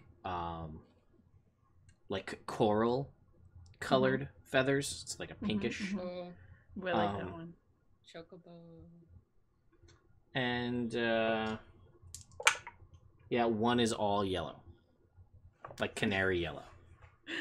Yeah, that one's totally not very stealthy. And then is the chameleon one actually like different than the other lizards, or was it just like a weird mutant breed of giant He's like, well, they're giant lizards, and there's multiple kinds of lizard. So if they're giant and you can ride them, then that means there's multiple kinds. You're very smart. He's like, that one's a chameleon. What's the price difference? And he's like, oh, you like that chameleon one? I do like the chameleon one. Is it the eyes? They're crazy. Yeah, I know. I like that. Like you never know what he's looking at. Can you name him Crazy Eyes? Like, And he's like, I don't know what he's looking at either. It freaks me out. What's the difference? What's the price difference between the riding wizards and the axe beaks, good sir? Oh, well, I'll tell you in like right quick here. In one sec. Let me just pull up my inventory. You should invite him to the club. Let me just pull up my here inventory sheet. He goes. I'll invite the Zorn to the club. He goes, well, for them giant riding lizards, because they're giant lizards that you can ride, I'll charge you 100 gold pieces for one of them. Maybe a little extra for the one with the weird eyes. Or maybe a little less because it freaks me out. Yeah, I could take them off your hands. But it changes color, and that's kind of cool. So, like... Okay. Also, you said you wanted it. And I'll tell you one thing. When you go into a shop and you tell somebody you want something, they're probably going to charge you extra. That's just how it works. I totally understand that. He's like, I just want you to know. Thank you. That is very good advice. Listen, like not a lot of people are big here What's your city. name, sir? He goes, my name is Dirk. Who's Dirk? He goes, not a lot. He goes, I get it. Not a lot of people are big city folk like me, so they don't understand how the big city works. Well, Dirk, can I say that is a lovely name, and I really appreciate all this advice. I am from a He goes, my daddy called me Dirk because Dirk's name for another name for a dagger, and I'm mighty sharp. Tell you what. I mean, I believe it. You got this big shop in the middle of like one of the best cities in this area, whatever. And he goes, it's because I'm sharp, like I told you. He goes, but the axe beaks, I'll charge you. General axe beak about 75 gold pieces. But I don't know, that black one, I like it. I call it midnight because it's dark. I'm gonna call that one. That one's gonna be 85 because that's rare because I only ever seen one like that. Okay. I'll ask Roslyn which one she thinks I should get. I think that the black one would accessorize best with Poppy because she wears a lot of black. So you think I should get the axe beak over the giant riding lizard? But I mean, those crazy eyes, they just I know. Maybe I should just get both. I mean, it's up to you. He goes, well, I mean, I think that's probably a good idea because then you can switch it up. You don't feel like riding creepy-eyed lizard today. You can ride a bird. You just change it up, pick what you want. A new mount each day. I feel like, you've got a really good point. He goes, that's because I'm sharp. Rosalind, do you want anything while we're here? Funny you should ask that. Yes. How much for the unicorn bunny and how much for the Tressum? All right. And for Sir Zorn. Oh, you like that big there rocking. He eats, just so you know, I'll tell you how much he is, but he also, he eats gold pieces and gems, so you need lots to keep him full. But also, just so you also know, he's real good at finding treasure, because he can smell it, or something. He don't really have a nose, but he knows where treasure is. His But you nose- just gotta be like, well, don't eat it, because I want that treasure. Otherwise, he's gonna eat it. I'll give him electrum pieces, because I don't know what they're for. I've never even seen that. Is that what those are? He goes, who takes silver and gold, mixes it, or silver and or gold and platinum, mixes it together, and says, you know what I really need is a gold piece that's not nearly as good as a gold piece or as good as a platinum piece. Let's mix them all together, because we only got some of one and some of the other. We'll call it a whole new thing. I think that's dumb, so that's what I feed him. You know, Odella said it, but I'm going to say it again. You're a smart guy. I don't get it either. And he goes, I like you, turtle lady. Thanks. I like you too, Dirk. He goes, We are great grassroots, like, like government people in the wings, like. For the next masked Waterdeep Lord or whatever, consider us. We're We gonna have the people's canvass. vote. Yeah, we're gonna canvass the area. And We got the small business owners on our side at this point, so. He goes, all right, for the those there unicorn bunnies, they call them Al Mirage.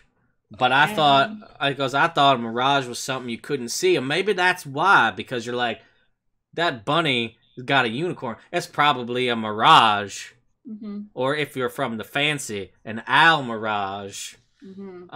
So that's probably why I figured it out. That's why they call him that. He goes, anyway, I'll charge you 100 gold pieces for a bunny with a unicorn horn. He goes, I'm just letting you know. As far as I can tell, having bred them for a little while, they're just a bunny with a unicorn horn. It ain't no special magic or nothing. It's just a bunny with a horn. That's fine. At home, I have a bunny that thinks it's a snake, so I just wanted to add to my bunny collection. He goes, snake bunny? I don't care who you are. That's funny right there. I know. Because, like, snakes eat bunnies. Okay, who is inviting this guy to the club? Because he has to come. He has to come to the party at 9 o'clock. We're all meeting with our local shopkeepers. probably knows how to party though. It's probably like all the same. Please invite him. Please Oh, invite him. he's getting invited. Don't worry. I think that we've got a good friendship starting here. Because I think he makes great points, and I just want to talk to him all night. Also, I have a feeling we're gonna drop a lot of coin in the shop right now. So when he goes, all right, he goes, them flying cats. You know anything about flying cats? He goes, flying monkeys. That's just a monkey with wings. Just like an owl mirage is a bunny with a horn. But these flying cats, man, you know they can see things that are invisible. Holy Toledo! What? And they know that things are poison before other people know. And it's okay because they can't get poison.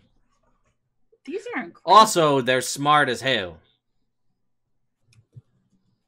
I say, hello, Tressums. If you were to describe yourself in one word, what would it be? And he's like, and he looks so down. He goes, is she meow? Is she speaking cat right now? Yep. Meow, Yep. meow, meow. That she is. Does she do that often? That ain't right. Turtle lady yeah, speaking cat don't make no sense to me. Neither does a snake bunny. too. And I speak rock dude. And he's like, I don't. Oh, all right. I guess I'll wait while you talk to the cats. It'll just take one moment. You said they're smart, so you know. And he like whispers to Odell, and he's like, "This brings crazy cat lady to a whole level I ain't ever heard of before." And as you talk to the Tressums, they're like, because I'm gonna have to deal with this probably for a while. So let's think this up.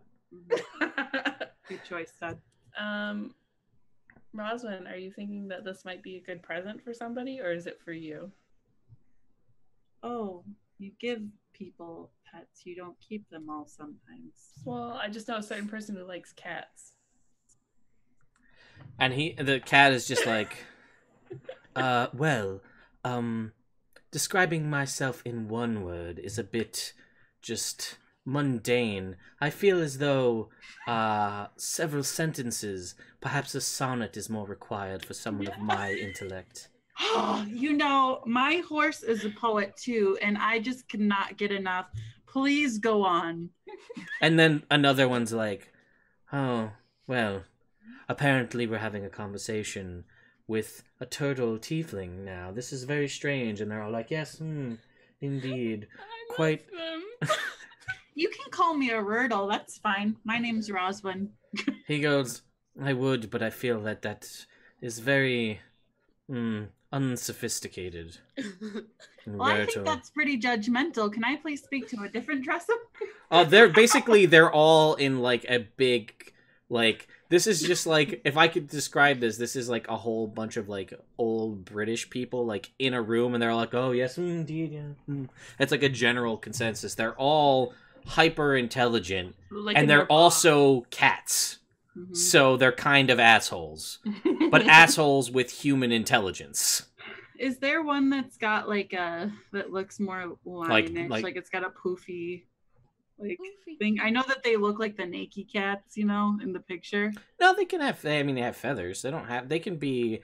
I've already described them as any type of cat. Oh, any type. Like if you want like a calico tressum, they exist, or like a Persian or a Siamese. They're all here.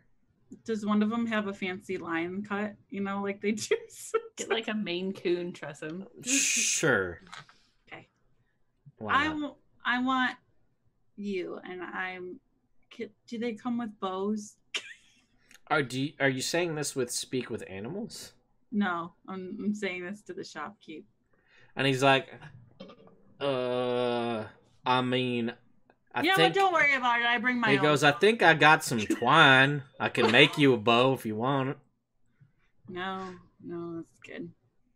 I pull out a black ribbon from my pack because I carry those for Poppy. And he's like, all right, they're about 300 gold pieces because they can sense poison and can see things that are invisible. Mm-hmm. So that is a pretty rare thing. And how much for Zorn? He goes, well, I'll be right honest with you, a turtle lady. Not a lot of people come in and are like, can I buy a big rock monster that eats gold? But he goes, I'm but not just anybody. He goes, I think I've learned that. And he kind of like looks at Odella and he's like, damn, I thought me and Dirk were gonna be friends, but he's being as shady as fuck. He's city folk, unfortunately. And he goes, well, I'll tell you what. He's big, but also I feel like because of his size and his nature, I need to let you know that I'm not going to be held responsible for any maiming, death, or dismemberment that may come at the hands of your Zorn, who may or may not eat people who have gold in a big city full of expensive and rich people. I just want you to know that. We should not buy the Zorn. Okay, but can I feed him before we leave? And he goes, sure. I mean, there's Electrum in there, but if you got stuff you want to feed him, I'm sure he'll be fine with that. Okay. Just like if you don't have any rings on your finger when you feed him. No, I'm not much for accessories. Yeah, just because, like, he might get overzealous. And then, like, again, you're doing this at your own risk, but I still don't want a nice lady to get her hand bitten off in my shop. Dirk, I've got this. And I, like, flip a gold coin into the cage, into, like, the open mouth. I flip 10 more. You're so cute. I really like you, but apparently you maim people, so you're gonna have to stay here, okay? He's like, well, sometimes I'll get real hungry. Yeah, me too. But sometimes he goes, I've heard people... Oh, actually, let's find out what a Zorn's intelligence is before I start making him more intelligent than the hack speaks. Hang on. 1 sec. Oh, God. The world that I live in. We subtract 11 gold for feeding the pets. Where are those ones here? Oh, okay. He's like, I've heard people say sometimes, like, you ever heard anybody say, I'm so hungry I could eat a horse? Mm-hmm. Well, like, if that horse was covered in gold plate mail, I'd probably eat a horse. Mm-hmm. Yeah. Or like, also with people with lots of money. Mm-hmm. Like, I'm not a... He goes, and he, like, points with all 3 fingers at his mouth. He goes, it's not really finesse. Mm-hmm. I got you, buddy. Leave the zone. I can't relate to that at all, but I mean, right now you seem pretty nice, so. He goes, he keeps me well fed. Okay. Well, this is my friend Gio. Wave hi. He can't speak, but one day maybe I could talk to him like you, and he won't eat people. We'll have someone like you in the party. And he's like, he seems nice. Yeah, I like him. I give him a kiss, and I'm like, okay, bye. And then I give 400 gold to Dirk, and I'm like, I will take this Tressum and this Almirage. He's like, he goes, wow.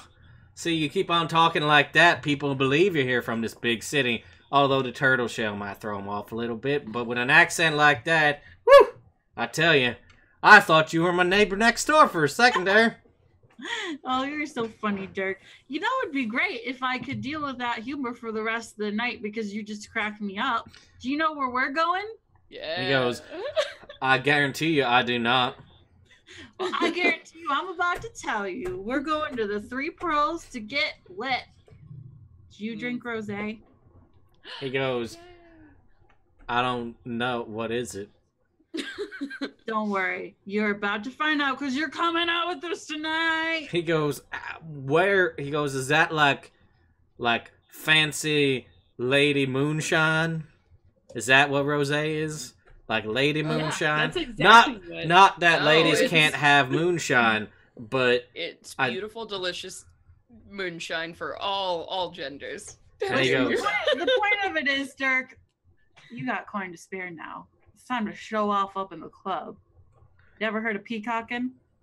he goes, no, but I have had peacocks in my possession. Well, they fancy as heck. And He so goes, are you. He goes, well, you're not wrong.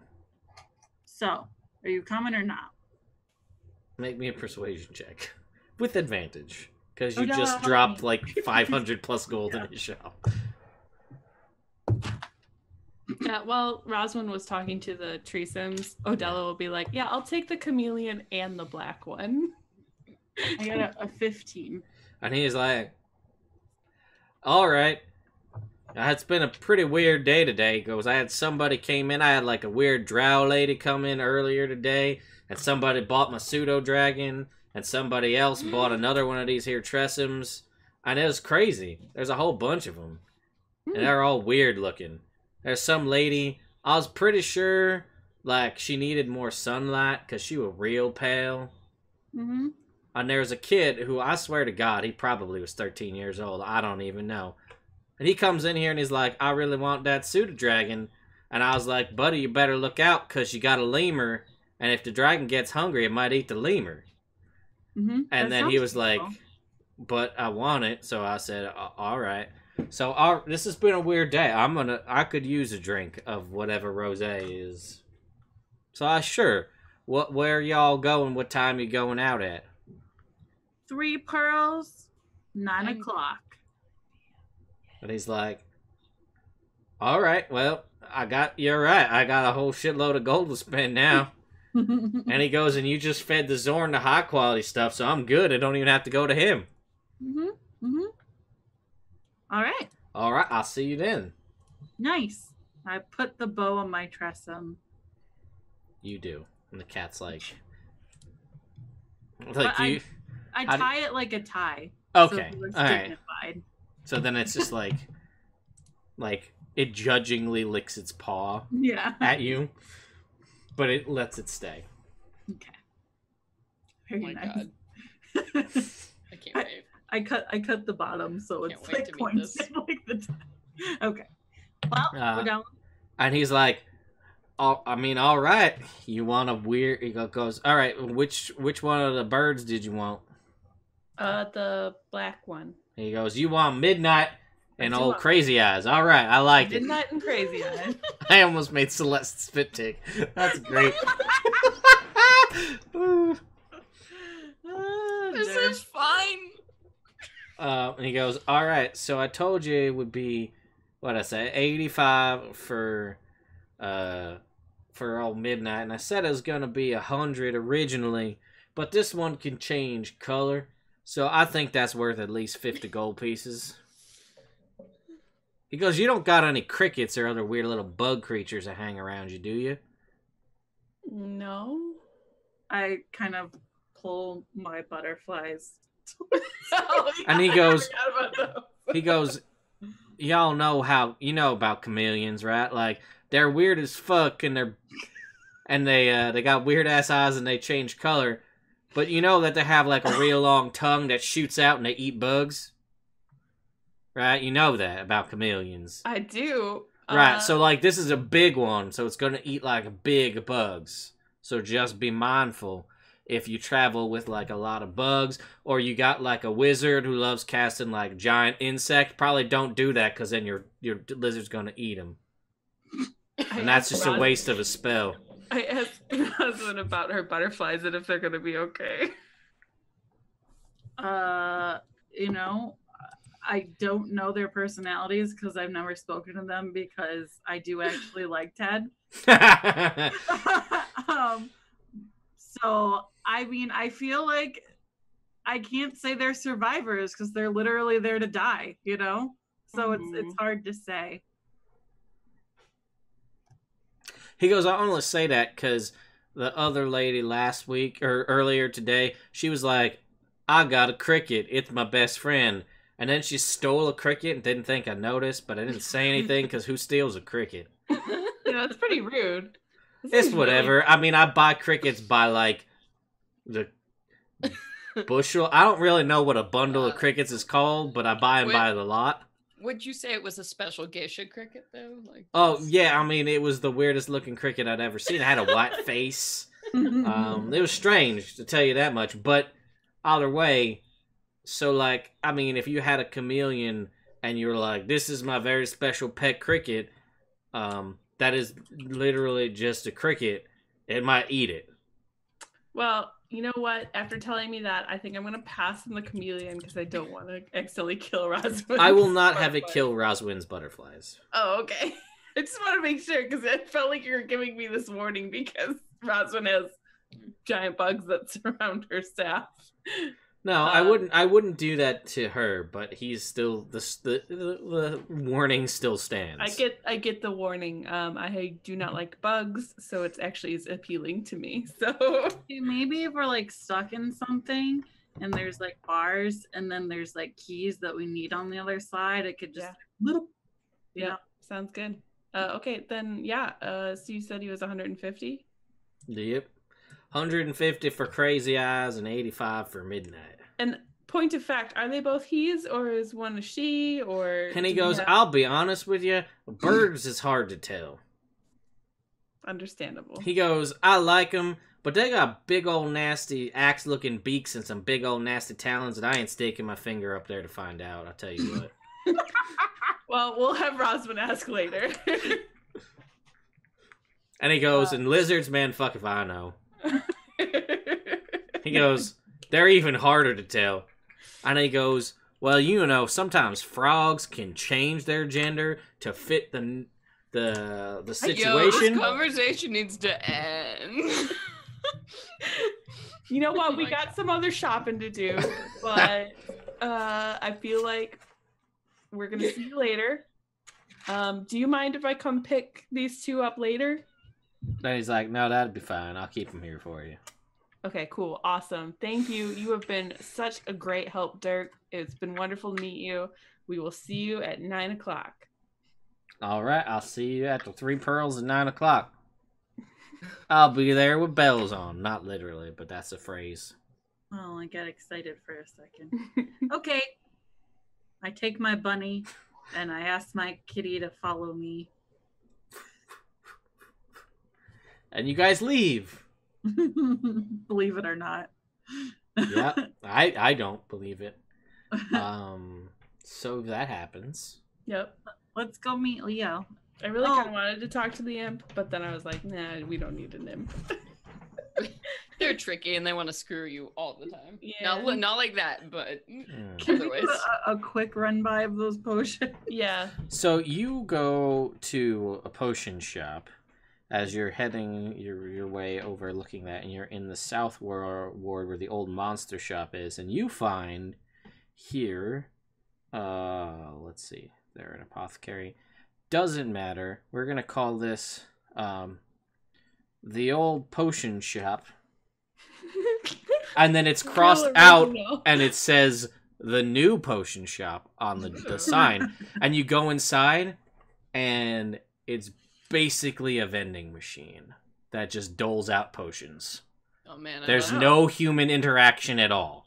You just buy what you need and get out. Perfect. This is a very like Japanese flavored shop. What kind of potions does it have in the vending machine? It has regular and greater. Oh, it's just healing potions? Yeah, just healing potions. Oh, well, that's not what I want. I don't really care then. Well, there you go. The end. All right. Maybe in a different ward there would be some more. Nah, I'm not annoyed, Space Hamster. I'm not. I can tell that Celeste is like, oh my god, we were gonna fight things tonight, and then Sorry, I know I'm chomping. I'm sorry. I'm a plot fiend. Yeah, well, too bad because now we're going to the club. You joined the wrong group. I'm sorry. No, I'm sorry. No, going to the club is great. Like club or fighting things. As long as I'm dancing or fighting. I just want to It's dance. all with good. you. I Or just dance want fighting. to. I just want to dance. I just want to dance. Get there. So you guys, we can fast forward to 9 o'clock.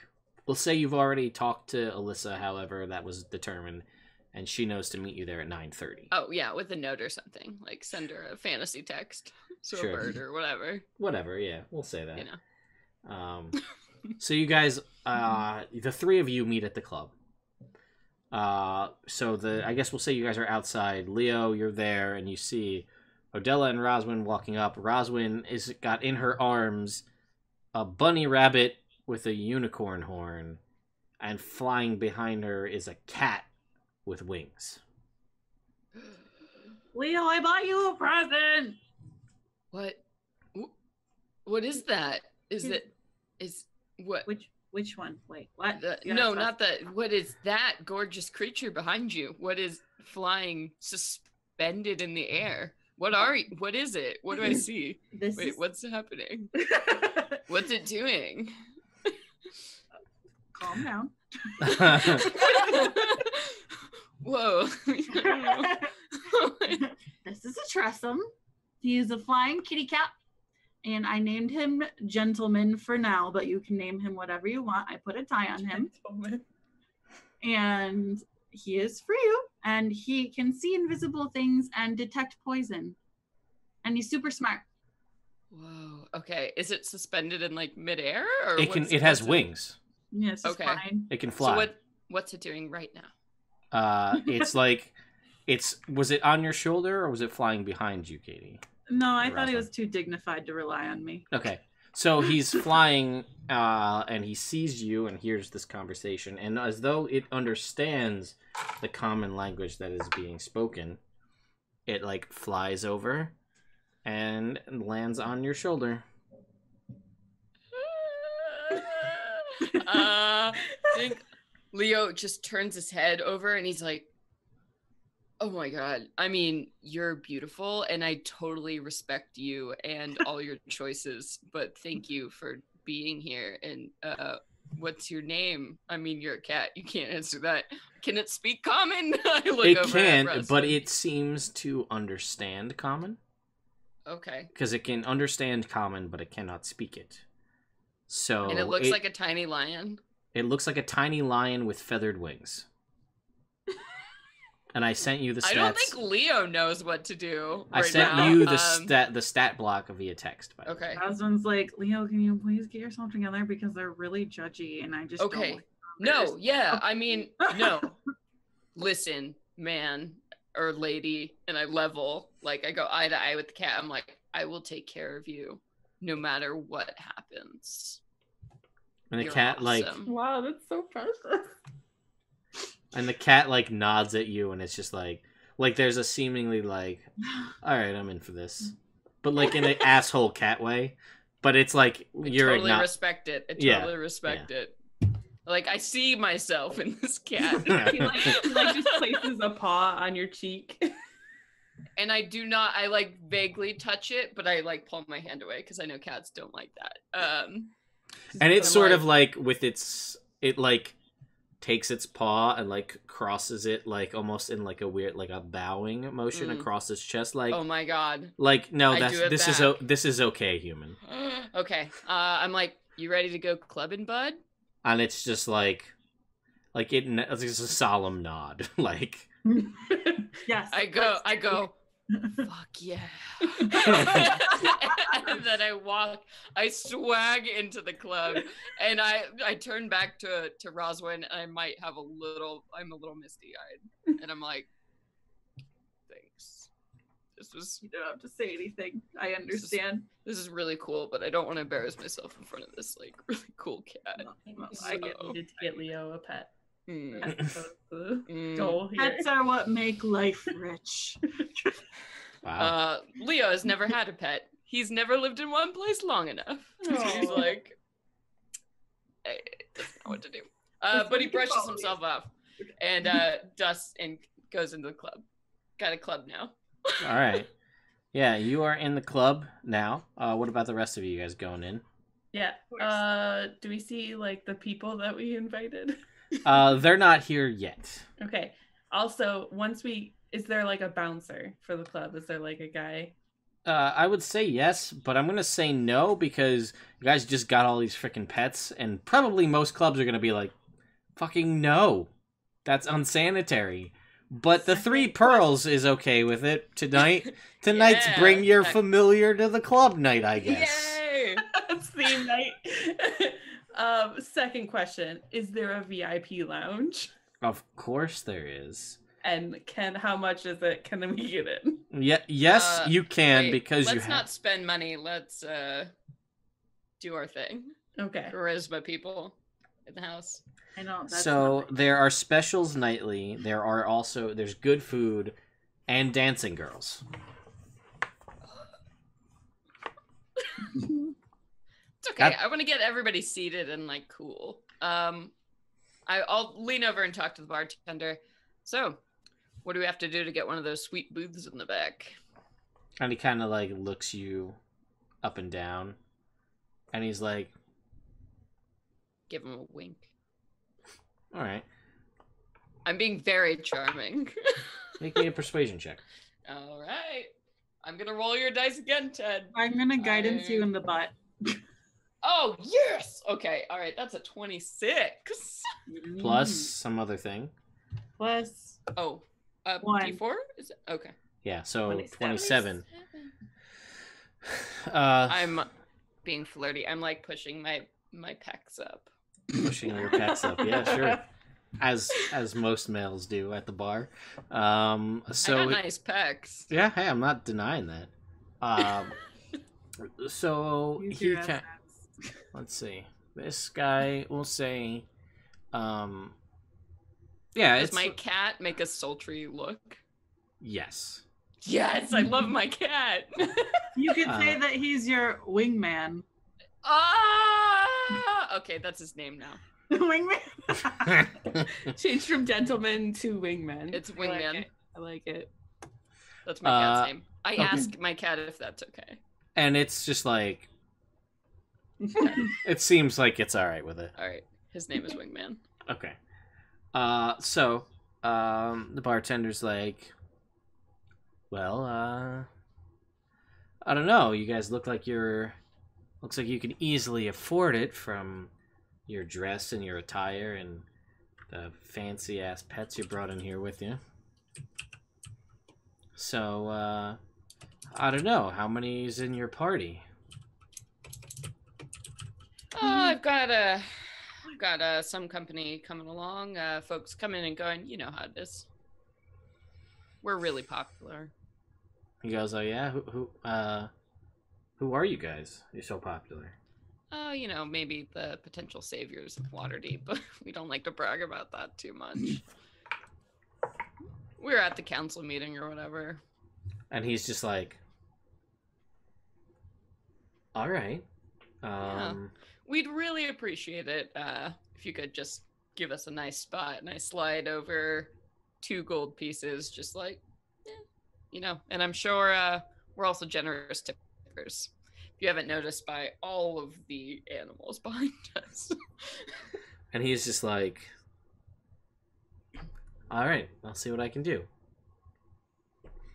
And he winks at you as he walks away.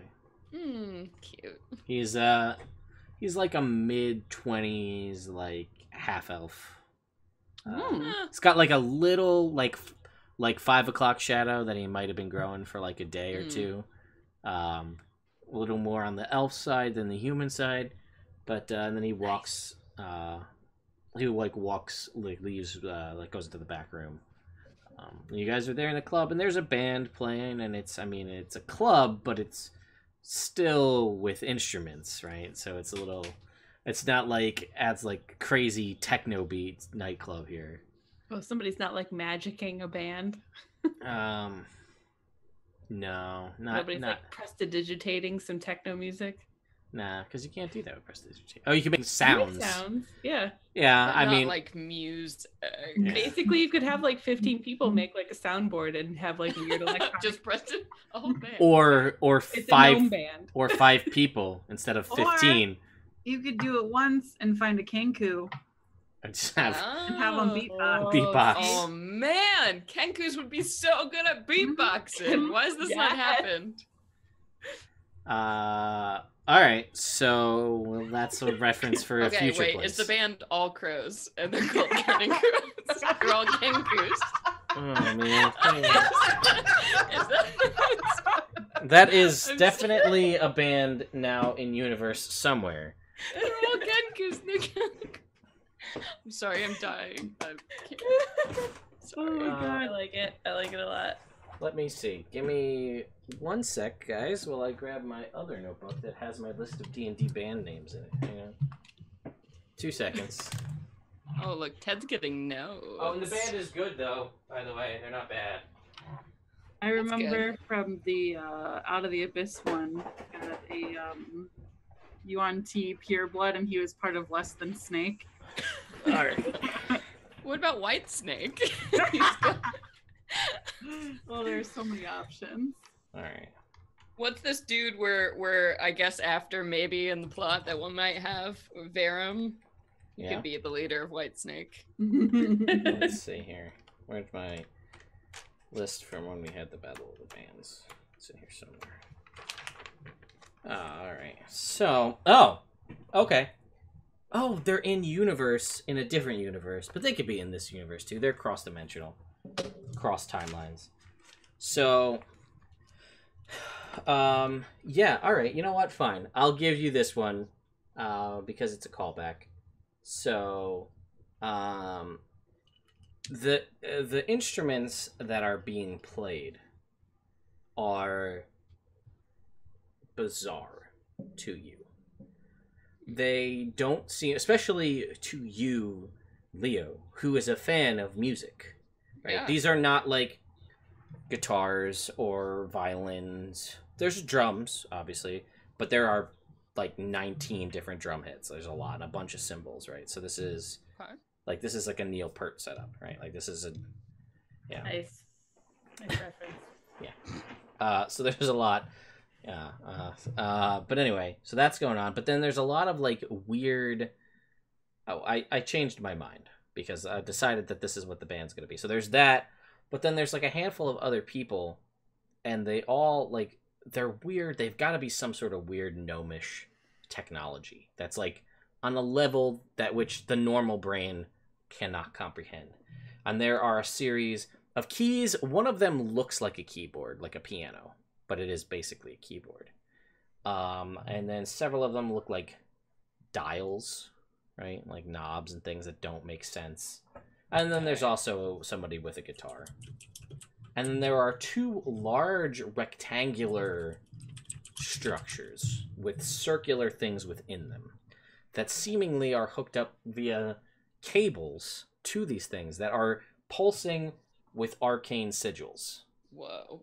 This is fucking crazy. And you notice that all of the people, they're like in very loose, flowy, almost like martial arts gis. Yes. And this place is pumping. And you can see in fairy fire lights above the stage. Yes.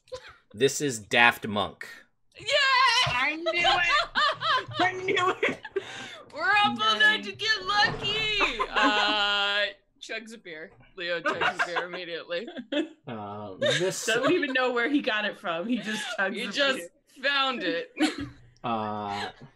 yes, I have. Fuck yeah. This is my list of D&D band names from the Battle of the Bands I had many years ago. And it is just, the music is good, right? It's just got that perfect club vibe. And like the dancing girls that are out and about. And it's sort of like more like go-go dancing situation, you know? So it's not like a strip club, but there's girls dancing to like keep things hyped up, and it's, you know, nice eye candy to look at. And that's just how it is. And everybody's having a good time. Like, you know. Damn, this is my scene. So I love it here. Does my cat like it? the cat seems indifferent. Okay, that's good enough. Yeah. It's a cat. So It's a cat. the bunny is shaking in Oh. your arms, Oh. Roswin, as it has bunny hearing in a dubstep like club. I put its ears down. It seems a little happier about that. I druid craft some like little cotton. Cotton? puffs, and I just Sure. Yeah, but basically after a little while, a couple minutes later, you see wandering in with a pipe sticking out of his mouth is Crow dude! Downybeard, and he comes in, he's like looking around, and you can see he's kind of like the lights and the sound is sort of dazzling a bit, and he like makes his way through the bar, and there's like a light fog, like a very minimal fog cloud. Wait, did we get a booth? Eventually, yeah, your guy will come back, and he'll say, you know, follow me, and he'll lead you guys, the three of you. Before Crow comes in, he'll lead you guys behind the velvet rope to a spot that's pretty close, like that's central, right? So if you think about this, you're walking into this club, bars on the left, stages up front, dance floor, with little raised platforms that kind of go around in a semicircle for the girls to dance on, and then up and to the right, elevated about 4 feet or so, is the VIP area behind a velvet rope, and there are several tables. So he gives you the spot in the middle, which gives you full purview of the entire area. You're not too close to the door, so it's too cold, and you're not too close to the stage, so it's too loud. And he's just like... And he just kind of like looks at you like it's no big deal. He's like, oh, it's the best I could do. You're a good guy. And he Thanks. says, Keep it flowing, and I pass some more gold. all right. And I'd love to see you around if you got any time in between. And he slinging those says, well, I get off at midnight. I'll be around. And he's like, all right. And he heads back over behind the bar. The field. Yes.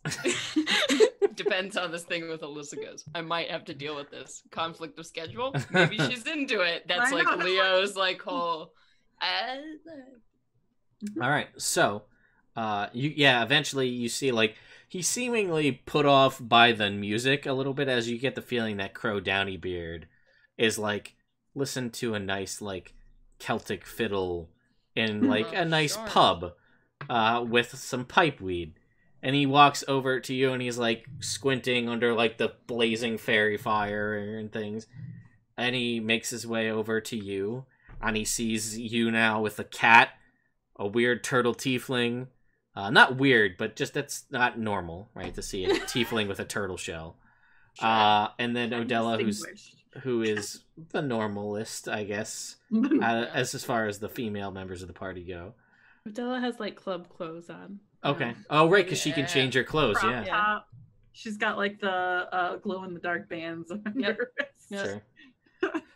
Hey, these are my dear friends and fellow adventurers. Meet Roswin and Odella. Everybody, this is what was his name? I just remembered Downey. Crow. This is Downey Jr., my halfling Crow, friend. which is hilarious after counting. This is Crow. Yeah. So, welcome. I'm so glad you came, man. This is awesome. And he's like, well, I said I'd be here, but it's very loud. Yeah, no worries. Let's go outside. Let's smoke a pipe. And he's like, all right, yeah. And he'll like work his way back out of the bar. I'm like, okay, guys, like we got the tape. You're okay, good. Yeah, you guys have the table, and then shortly after you guys arrive and get this table, you watch as Leo walks out with this halfling and talking about smoking a pipe. This is so real life. Roswin, do you want to dance? I've never danced before, but okay. It's easy. Odella will take Roswin out to the dance floor. Okay, you guys are on the dance floor, and there's a handful of people here. There's about like 10 people about the dance floor. You know, some of them, like one of them is like, there's like a couple of girls dancing together, like 2 or 3 girls that are clearly there at the club together tonight. And there's like a couple of dudes that are just sort of like two-stepping, like eyeing the 3 girls. There's like 2 dudes, but there's 3 girls, and they're like, how are we gonna, how's this gonna go? And there's a couple that are dancing, and they're dancing almost as if it was a slow song. Like they've got like hand around waist and like holding this hand. And they're sort of like moving faster with the music. It doesn't really go, but like whatever, they're having a good time. And then there's one girl who has a bottle and like has her shoes in her other hand. And she's just like, woo! Girl, and it's early. And as she's doing that, It's it's 9 o'clock. Yeah, Come yeah. on. Is her name Katie? No, Katie's in the Underdark. She hates people. She hates people. And she's like, but there's like, you see that there's like a 1/5 of this bottle left. Like, oh boy. We avoid her. And she's like, are you guys having a good time? Woo! And like, she's like not wooing with appropriate times to the song, and her dance is nowhere near the beat. Like, but she's just like, yeah.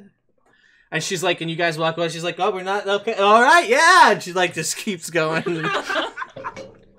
She's living her truth. Yes. Literally. She is absolutely living her truth.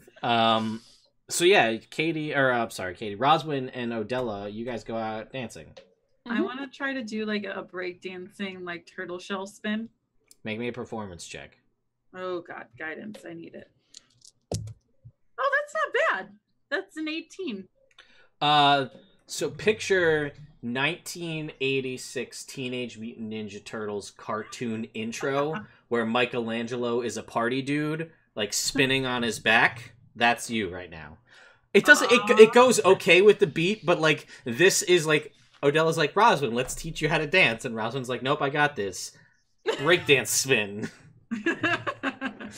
I saw this in a play once. Odella just kind of like does the hands over her, like, yeah, you're doing it. I want to form a dance circle with everybody there while Leo does his thing. All right, so we'll get back to that. We're gonna jump cut outside to and like the music is pumping, and you can hear it and feel it, like even the pulse of the building. And like it's actually not like, because it's in the dock ward, you guys are like, you're in the club, and like not too far from where you are, maybe 50 feet away is the docks and the water, so there's that fresh sea breeze coming in.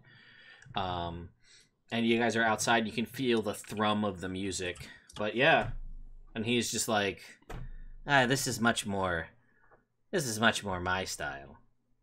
Yeah, just the whole time I'm keeping the eye on the door just in case Alyssa Yeah, of shows course. up, but Yeah. not in a shitty way. Just like, yeah, you know, I know it probably wasn't like really your scene, but I really do enjoy meeting new people, and I feel like we made a connection today, and like I just, you know, I really appreciate you coming out.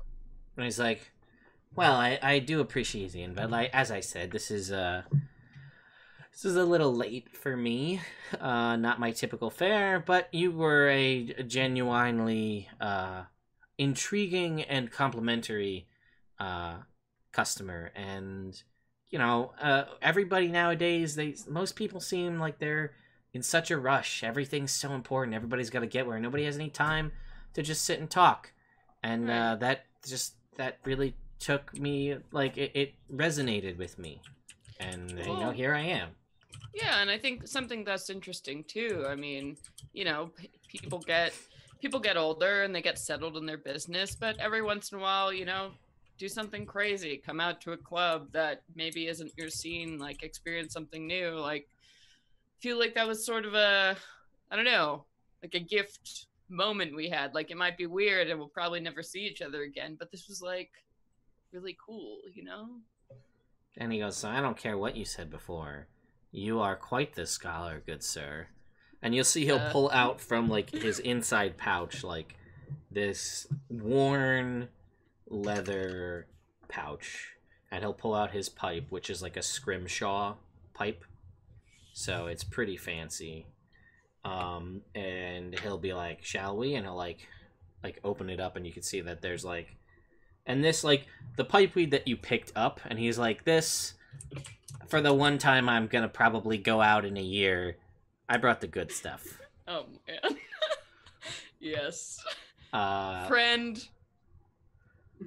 It's an honor. So you guys go ahead and pack down your pipes, and as you're packing down your pipes, you see this so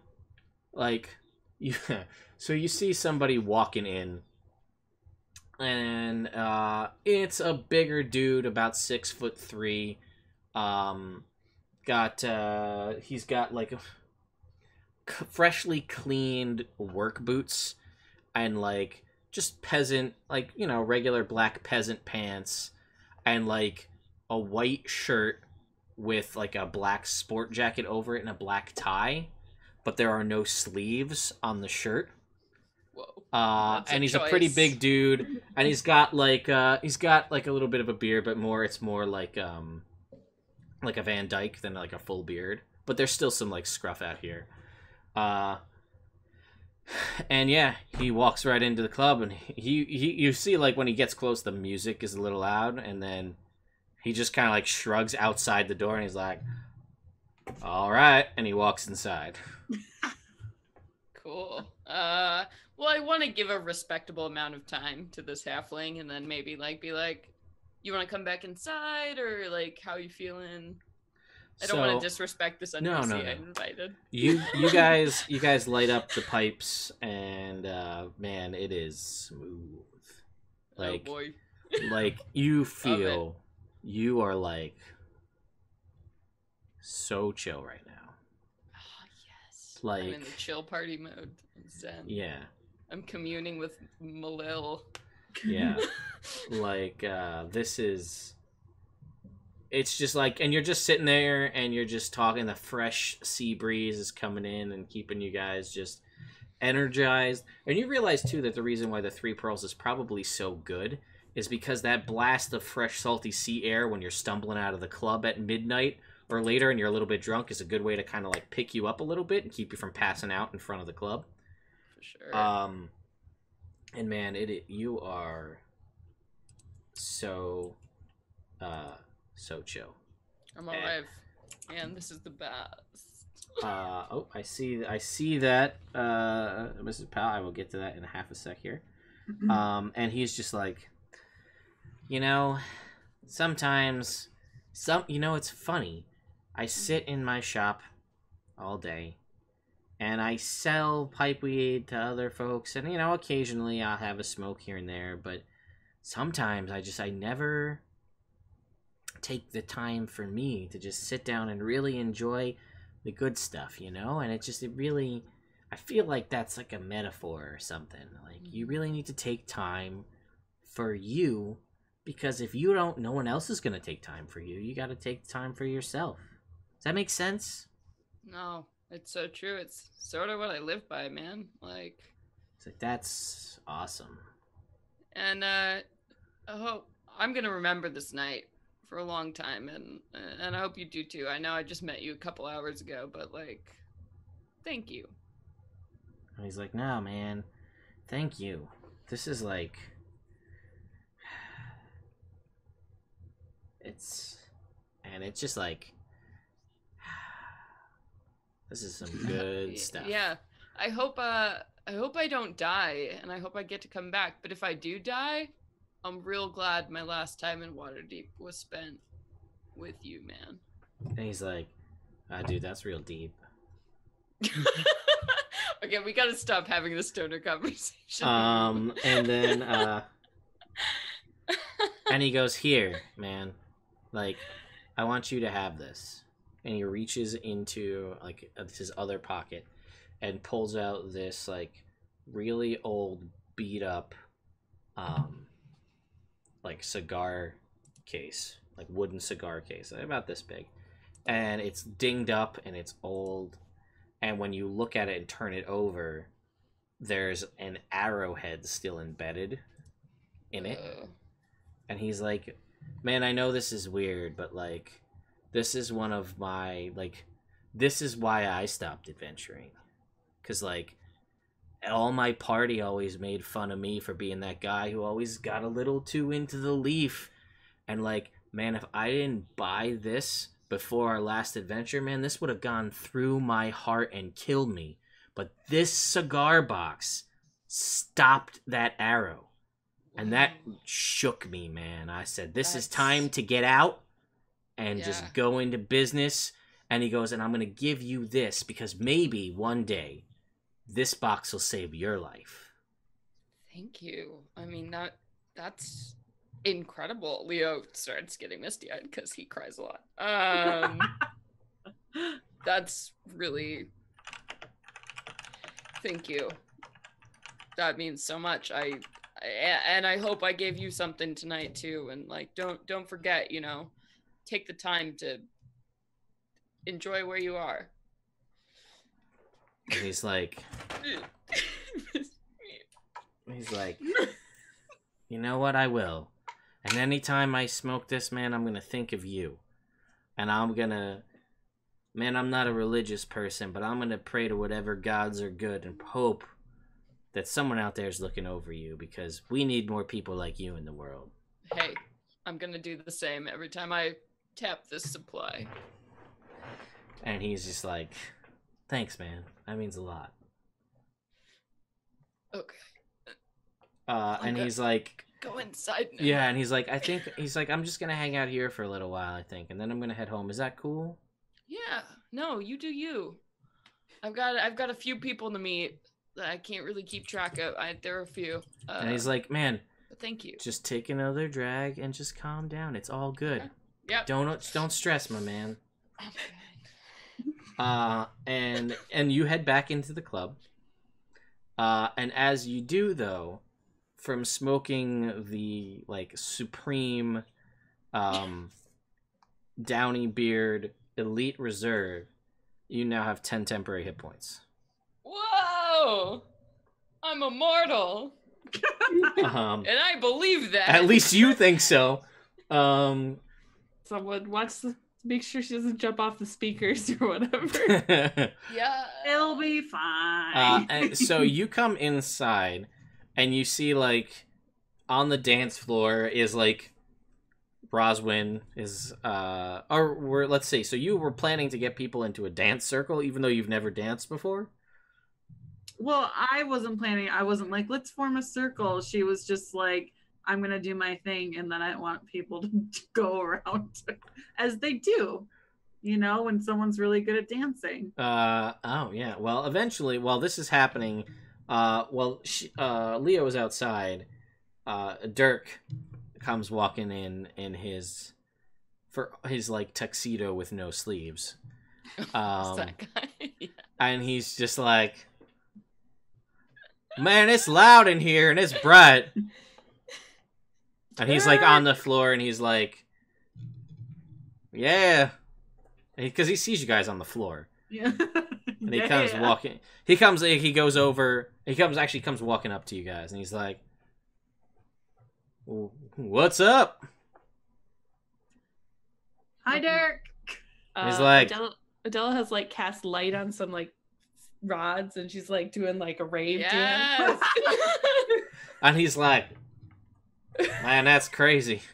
I tell you what. He's like, is this all what y'all doing? You're just here and you're dancing with light sticks and spinning a turtle on the floor. He goes, man, we used to do that back home all the time, except it was actually a turtle. Can you help me up and I'll buy you some rosé? Because I'm stuck like this. And he help. My God, you would be. He helps you back up off the ground, and he's like, and he like goes into like the shirt pocket, like the inside pocket of the sport coat that has no sleeves, and he's like, and he pulls, and he's like, well, in case the rosé ain't good, I brought some of my own, and he's got like a mason jar with some sort of amber-colored liquid in it. I love this. He puts it back in his pocket, and he's like, well, let's try this rosé, this here, whatever kind of other fancy people moonshine or whatever. Okay. I go and I ask for the most fancy rosé they have. And you know this half-elf comes over to you, and he says, oh, were you with that guy who stepped outside? The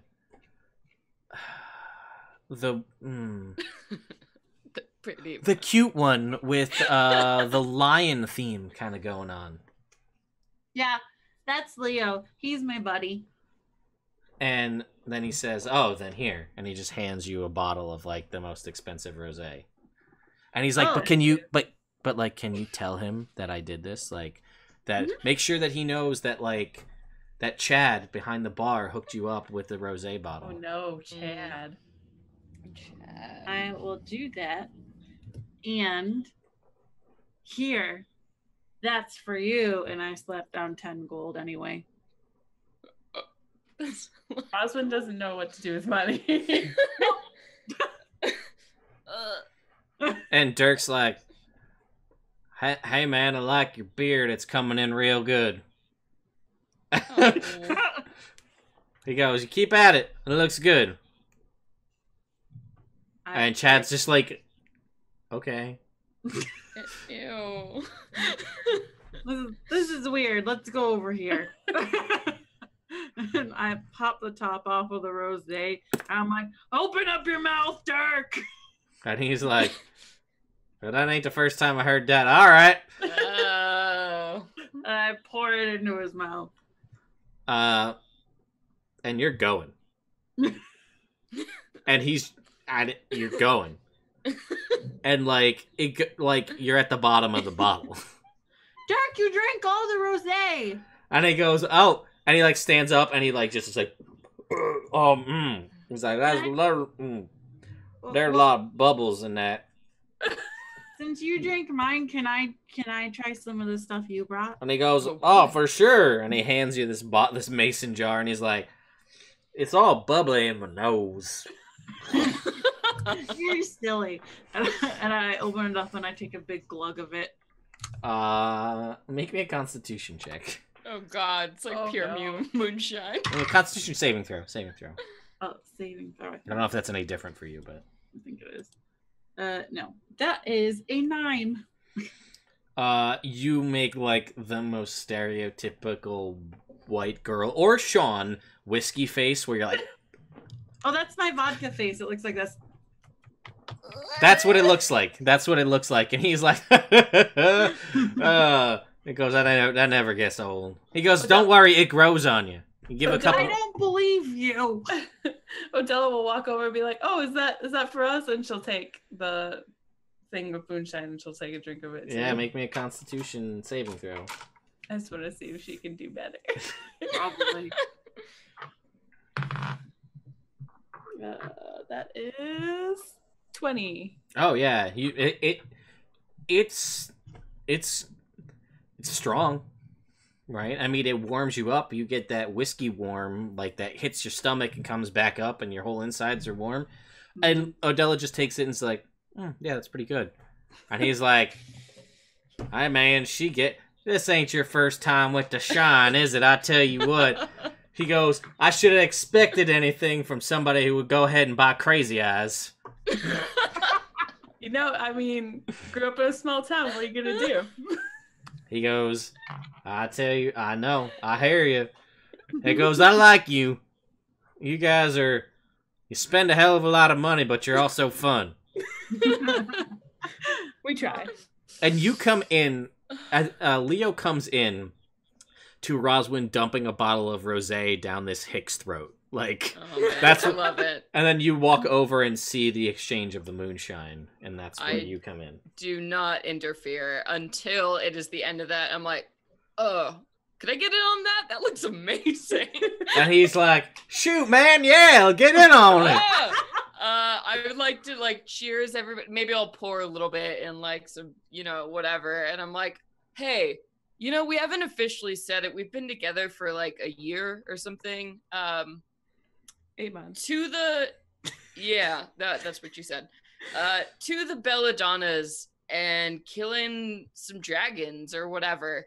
Everybody, shot.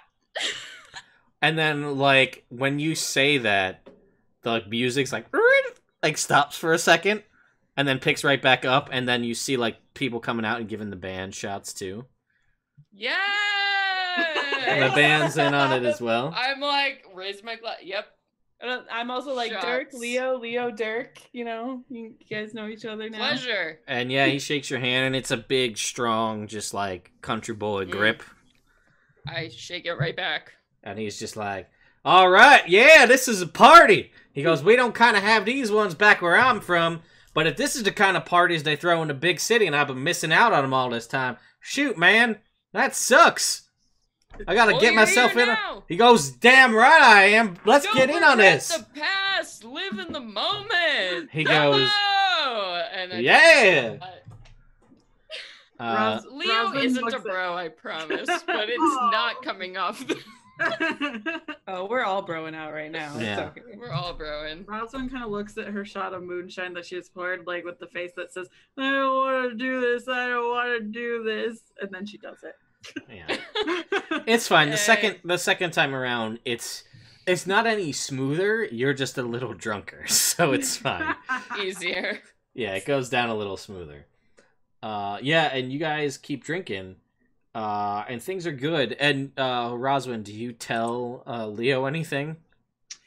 Leo, do you see this empty bottle here? And then while you're talking about that, Dirk's like, "I did. That was me." That was Dirk. But it was all made possible because you see that guy over there, that Chad guy? Yeah, that was, he gave this to us. It's the good shit. Yeah, I said shit. What about it? No, that's nice of him. He seems like a nice guy. What time is it? Am I looking? Is it 9:30? It's 9:20. Ah, cool. You got 10 minutes before she gets there. Yeah. I'm gonna okay, assuming she doesn't show up early. Does this place have bar food? Sure. Yeah. Hey, it has great food. That was on the flyer. Was great food. Let's get some bar food. We gotta get some fried food in this. Okay. Yeah, there's I'll go up with you to the counter because I have to talk to Chad because I want to Whoa! Let's wait to talk to Chad until after we get our food. No. Leo's like, I must talk to him right now. The minute I see this, don't ruin and I'm in a compromising Leo. situation. No, because my honor, I must go and speak to Chad immediately. Odella, let Leo smooch who he wants to smooch, okay? I'm just worried he's not gonna smooch who we need him to smooch right now. I do not manipulate people. And I walk up to the bar and I would like to speak to Chad.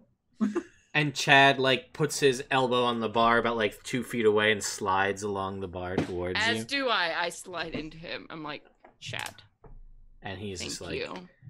You're welcome. So much for taking care of my companion's eye. And I think you are extremely attractive, and I would love to meet you when you get off. But I do have to be honest with you. In about 10 minutes, I do have someone showing up here to meet me. Could go terribly, could go great. I don't know. So maybe I won't be able to meet you out after work, but maybe I will. I mean, maybe they'll be into that too. Like, who knows? But I just wanted to let you know, so don't feel overly generous because of this. I think you're amazing, and I really appreciate he's like, you "You're and all the work amazing." you do. You're amazing. And let's see. So,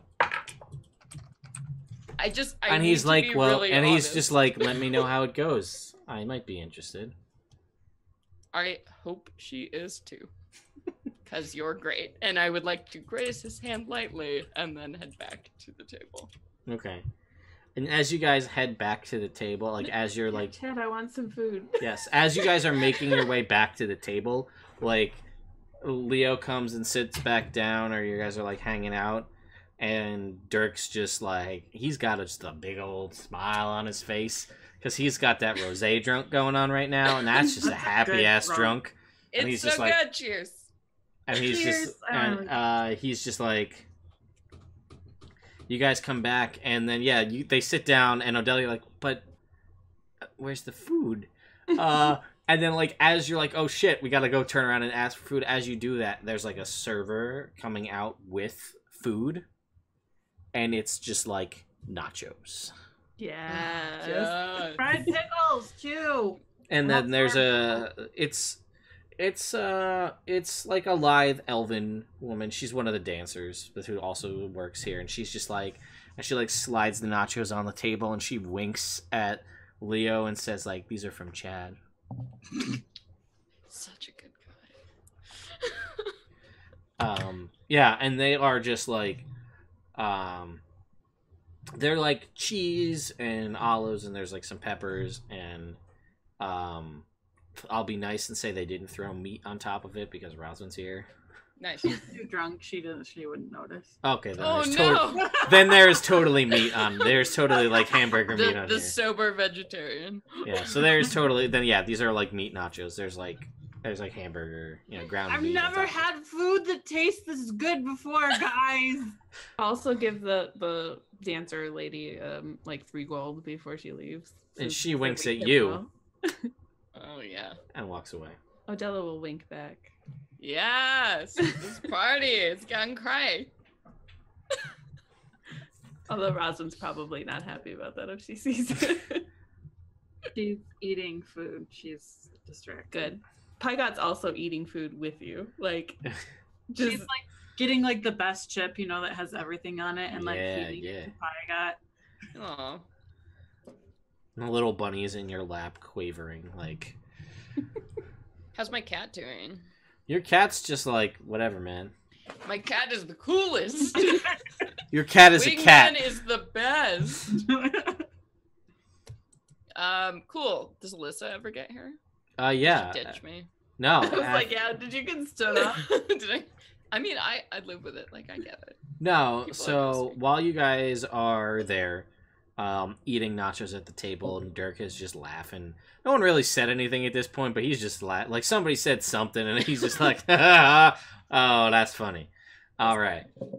So as you guys are doing that, eventually you see the doors open, and in walks Alyssa, and she's in like, again, as we stated, what are the equivalency of like Faerunian like low-rise jeans, and like a 2-inch heel, so nothing like, not like super crazy. But she's got like a tank top on, but it's like a nice form-fitting tank top, like straps, but the back is like all like lacy, Mm. or it's like, sort of, it's almost like a corseted back, but it's not a corset. And her hair is done pretty nice, and it's down over one shoulder, and she's got like a little bit like a cat eye eyeliner situation going on, but nothing like, not overly stated, and it's just like a blue, it's like a blue tank top. And she sees you, and she'll like saunter, and like she's you could see that the way she's walking, the way her hips are moving, this is an intentional walk. Oh yeah. Oh yeah. Leo's gets heart eyes, heart emoji eyes. There you go. And then stands up to meet her and grabs her hands and is like, okay, I've been waiting all night for you to get here so I can dance. So you ready or do you want to drink first? And she was like, "No, let's dance." Let's go. I don't say that. It's less. Leo smiles Leo was like, coyly and leads her immediately onto the dance floor. And as you guys are out on the dance floor and you start dancing, I mean, it's Daft Monk, so it's kind of upbeat music. There's not really like, it's club music, right? So it's fun club music. It's fun dancing. There's a little grinding, right? And as like that's happening, you hear from Dirk. He's like, "Yeah, boy, get it!" And he's holding the moonshine mason jar. Oh, and he's who smiling. invited this guy? No, wait, he's great. So yeah, you guys are dancing, and let's see. So she's got a 23 on her performance check for dancing. All right, let's go. give yourself bardic inspiration. Can't do that till can't do that, but No.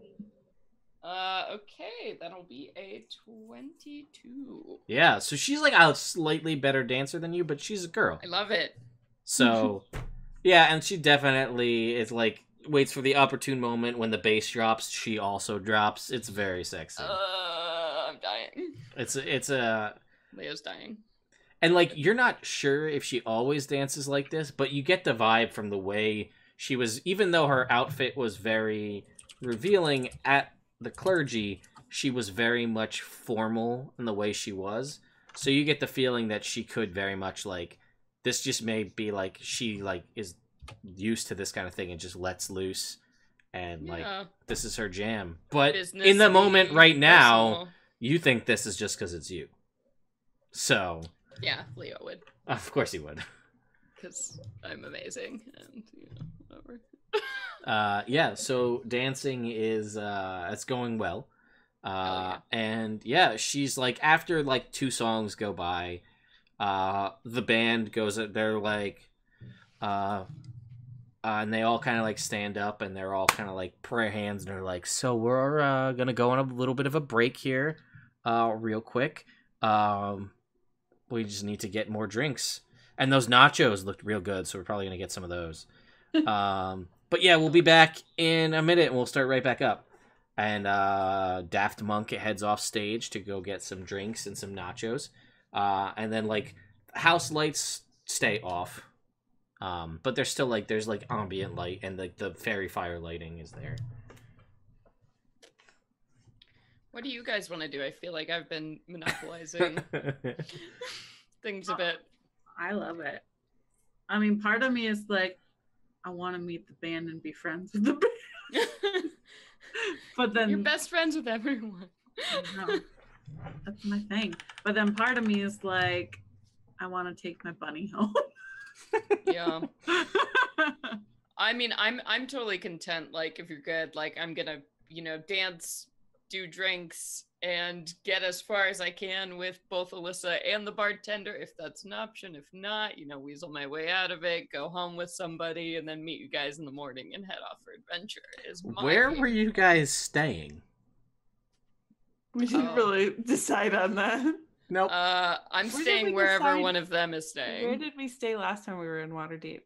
I don't remember the name. It was a nice place, I think. Yeah, it was a nice. We'd probably go back there if we can. Okay, we'll say I can't remember the name of the tavern off the top of my head, but we'll say that you guys go there, same place you went to. Because we know where it is. Yeah, exactly. It's a little bit of a walk from here, and you guys may be drunk, so it might be an adventure in and of itself. But we'll say that that's where you guys head to. That's where you're gonna head to when the night ends. So yeah, we find a nighttime bakery on the way, and all right, get some dim sum and like so tacos. Eventually, Daft Monk comes back out, and they continue to play. And Speedy, I see you in the chat, dude. You're gonna be at PAX. I owe you a beer. Yes, this is a club scene at the 3 Pearls in Waterdeep, and Daft Monk is playing. The party happened to come here tonight when Daft Monk was in-house. They missed a couple other bands, and there's some bands they haven't seen yet that may be in the future. You never know. But anyway, so you guys, they get back up on stage. They keep playing. You guys dance for a little while. You drink for a little while. Dirk is clearly in it for the long haul. Like, he wasn't planning on coming out to this place, but dude, he's loving it. He's just like, hey, man. Here from now He's on. like, he's that guy. He's just like, this place is great. They got this here. And he goes over to the bartender and, like, he's talking to Chad. But, like, they're close, but he's yelling. And he's like, they got this kind of music here all the time. And Chad's just like, well, they sometimes do. And he's like, I like this kind of music. My new friends told me to come here. They're great. You see him over there? And he waves to Rosalind, who waves back. I don't want to be. And he's like, he goes, they're a little weird, but I tell you what, they're pretty great. They come into my shop and they patronize me.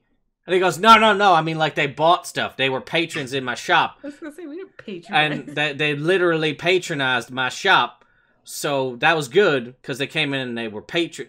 Because this joke's going nowhere. Anyway, then they invited me out here to this bar, and y'all got some fancy, bubbly pink drink, and you got crazy music I ain't ever heard before, and you got them there nachos. Best nachos I ever had in my life.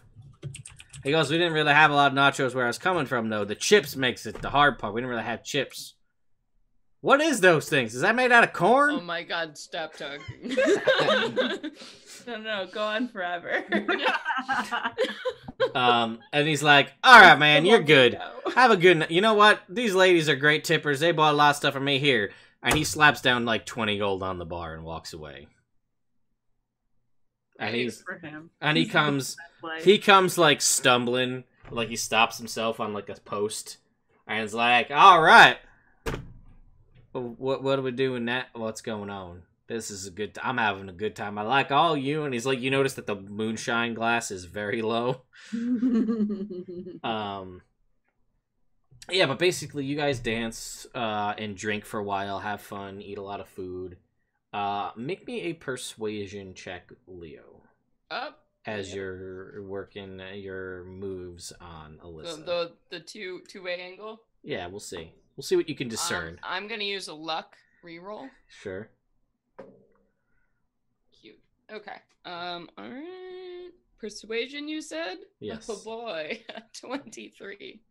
Yeah, you get the feel. You're getting the vibe that, like, Alyssa might be down for that. Hell yeah.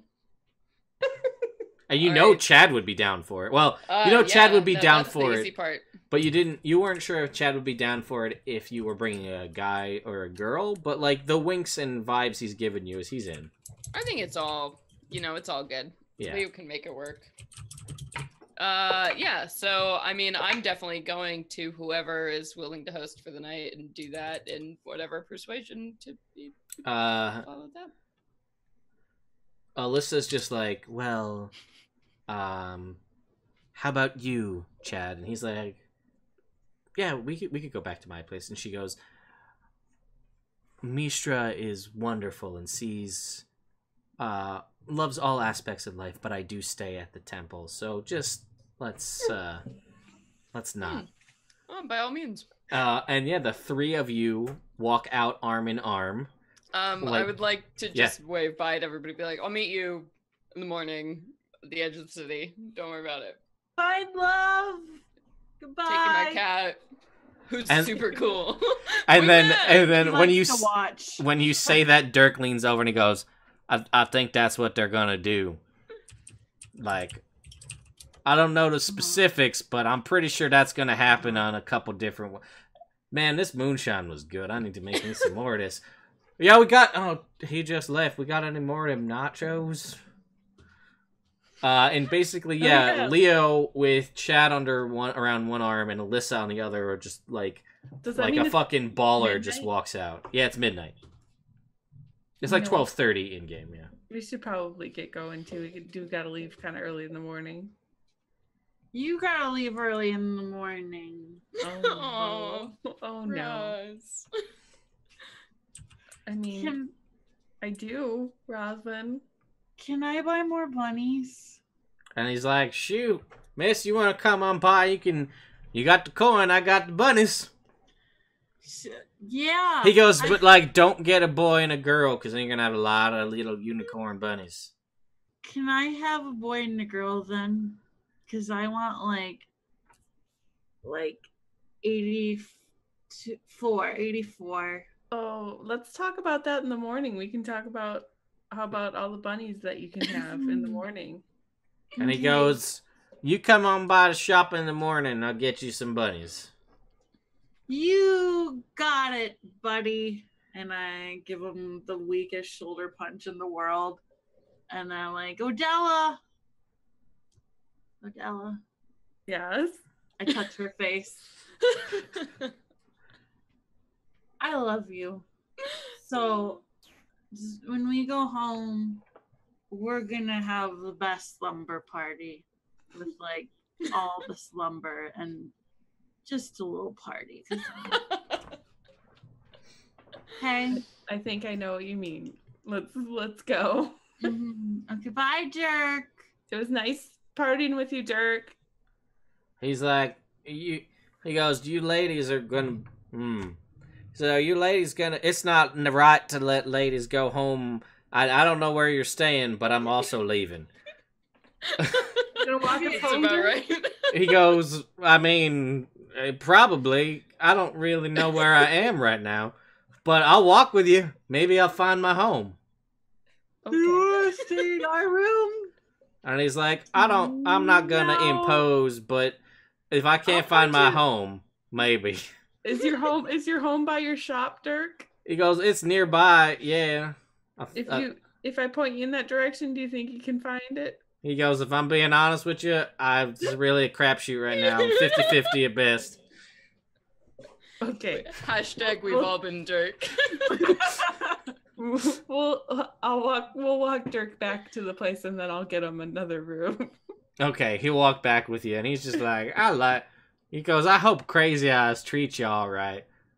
He goes, I don't know what it's like, because I don't sleep in the shop, but I can only imagine what that thing's like after dark. It's creepy as fuck during the day. Could you imagine at night? I mean, things don't tend to creep me out that much, so... He goes, all right, and as you're walking, he's like, picture this, and he stumbles forward a little bit, and he's like, you're sleeping, and you're all comfy in your little bed, or bedroll, or on the ground, I don't care, and then you're just like, it's so nice, or like, maybe I have to get up, because I want a late night snack, and then there's just fucking eyes staring at you in the night, and you wake up, and there they are looking at you. Dirk, have you ever heard of splinter holes?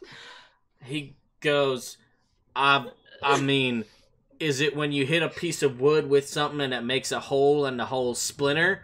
Because that makes sense. Maybe. I just heard about it. You know, Dirk, I don't think the eyes are going to bother me so much because I'm used to a giant frog staring me down from a bathroom. Also, somehow I picked up your accent. I don't know how that happened. He goes, it's all right. It happens sometimes. He goes, but wait a minute. It's like when you're having a conversation with somebody and they start whispering and then you start whispering, it's probably like the same thing. Although I guess if that's the case, they're probably just trying to be quiet because you're whispering. That's not a... What are you doing with a giant frog in your tub?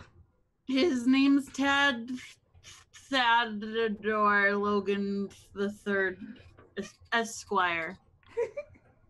All right, but why is it in your tub? Because he's got to get clean too. All right, I hadn't thought of that. That is a good point. Thanks. I'm pretty wise. We As also I have believe multiple it. tubs, to be fair. We own a bathhouse. He goes, no, you do not. You get out of here right now. Here's the card. I like go in my turtle shell and I hand him like 18 cards. And he takes them. He goes, I can't read any of these right now, but I'll hold on to them till tomorrow. And he puts them in his pocket. Yeah, you will. Goes, I like houses and I like being clean. Is that what this place is about? And there's pie. die. He goes, hold up.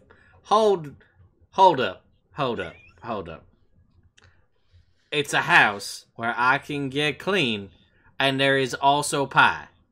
Yes. This is a real thing. This is not a made-up... We're very drunk, and I'm self-aware of that right now in a moment of clarity. But you are telling me you own a house where I can get clean and have pie at the same time. Yes. Isn't that a great business model? He goes, I never thought that was a thing that I needed.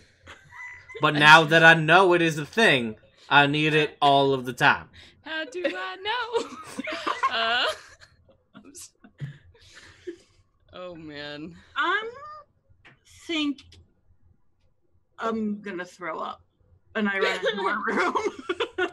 And he's like, all right.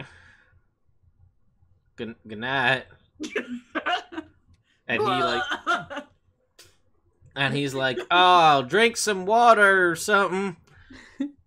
I better go take care of her, and I got you a room. Here's some keys. Bye. All right, bye. Good night. I'll see you in the morning. Let's have breakfast or something.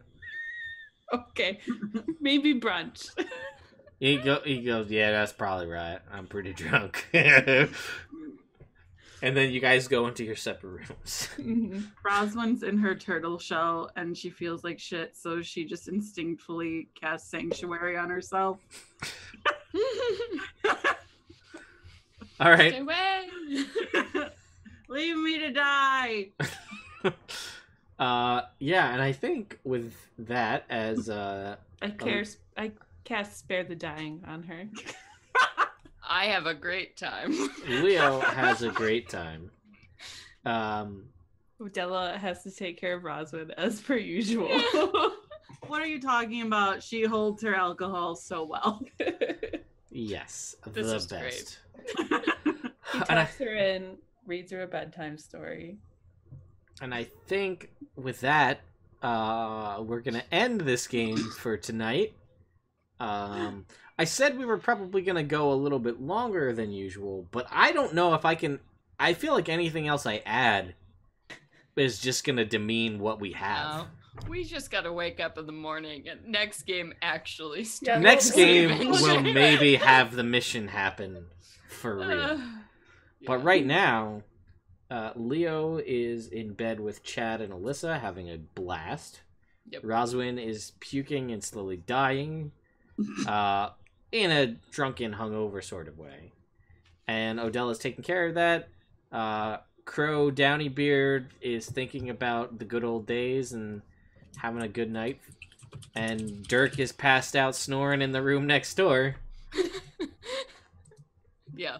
And Daft Monk continues their tour, leaving Waterdeep, heading for Neverwinter. Yes. And that's where we're going to end the What a show night. for tonight. Thank you guys so much for watching. I'm sorry I made you laugh so hard you had to pee, Celeste. I did. I couldn't stand it anymore. I had to go.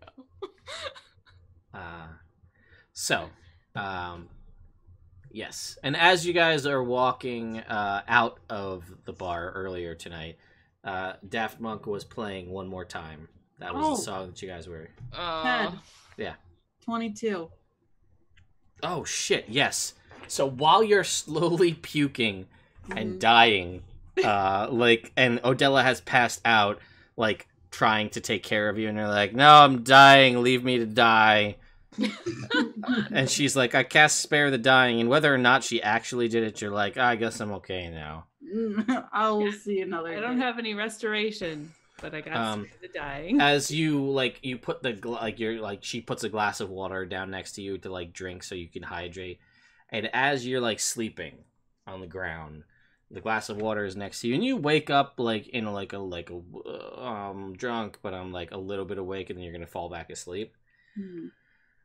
You see the water in the glass like shift it's almost imperceptible. You might just be so drunk that you don't remember that this actually happens, but you're pretty sure it did.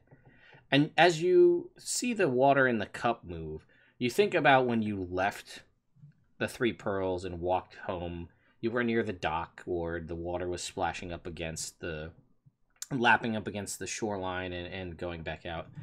And you feel as though like you're somehow, it's a weird feeling. Like you feel now that you are so perceptive that you feel the push and pull of the tides now. It doesn't really make a lot of sense to you, but like you feel as though innately you can feel like a tangible feeling, almost like a sixth sense, like a spider sense, as it were. The push and pull of the way the tides move in and out. It's random. You're drunk. Maybe it's not even real, but you feel in that moment that is happening. Interesting. Okay.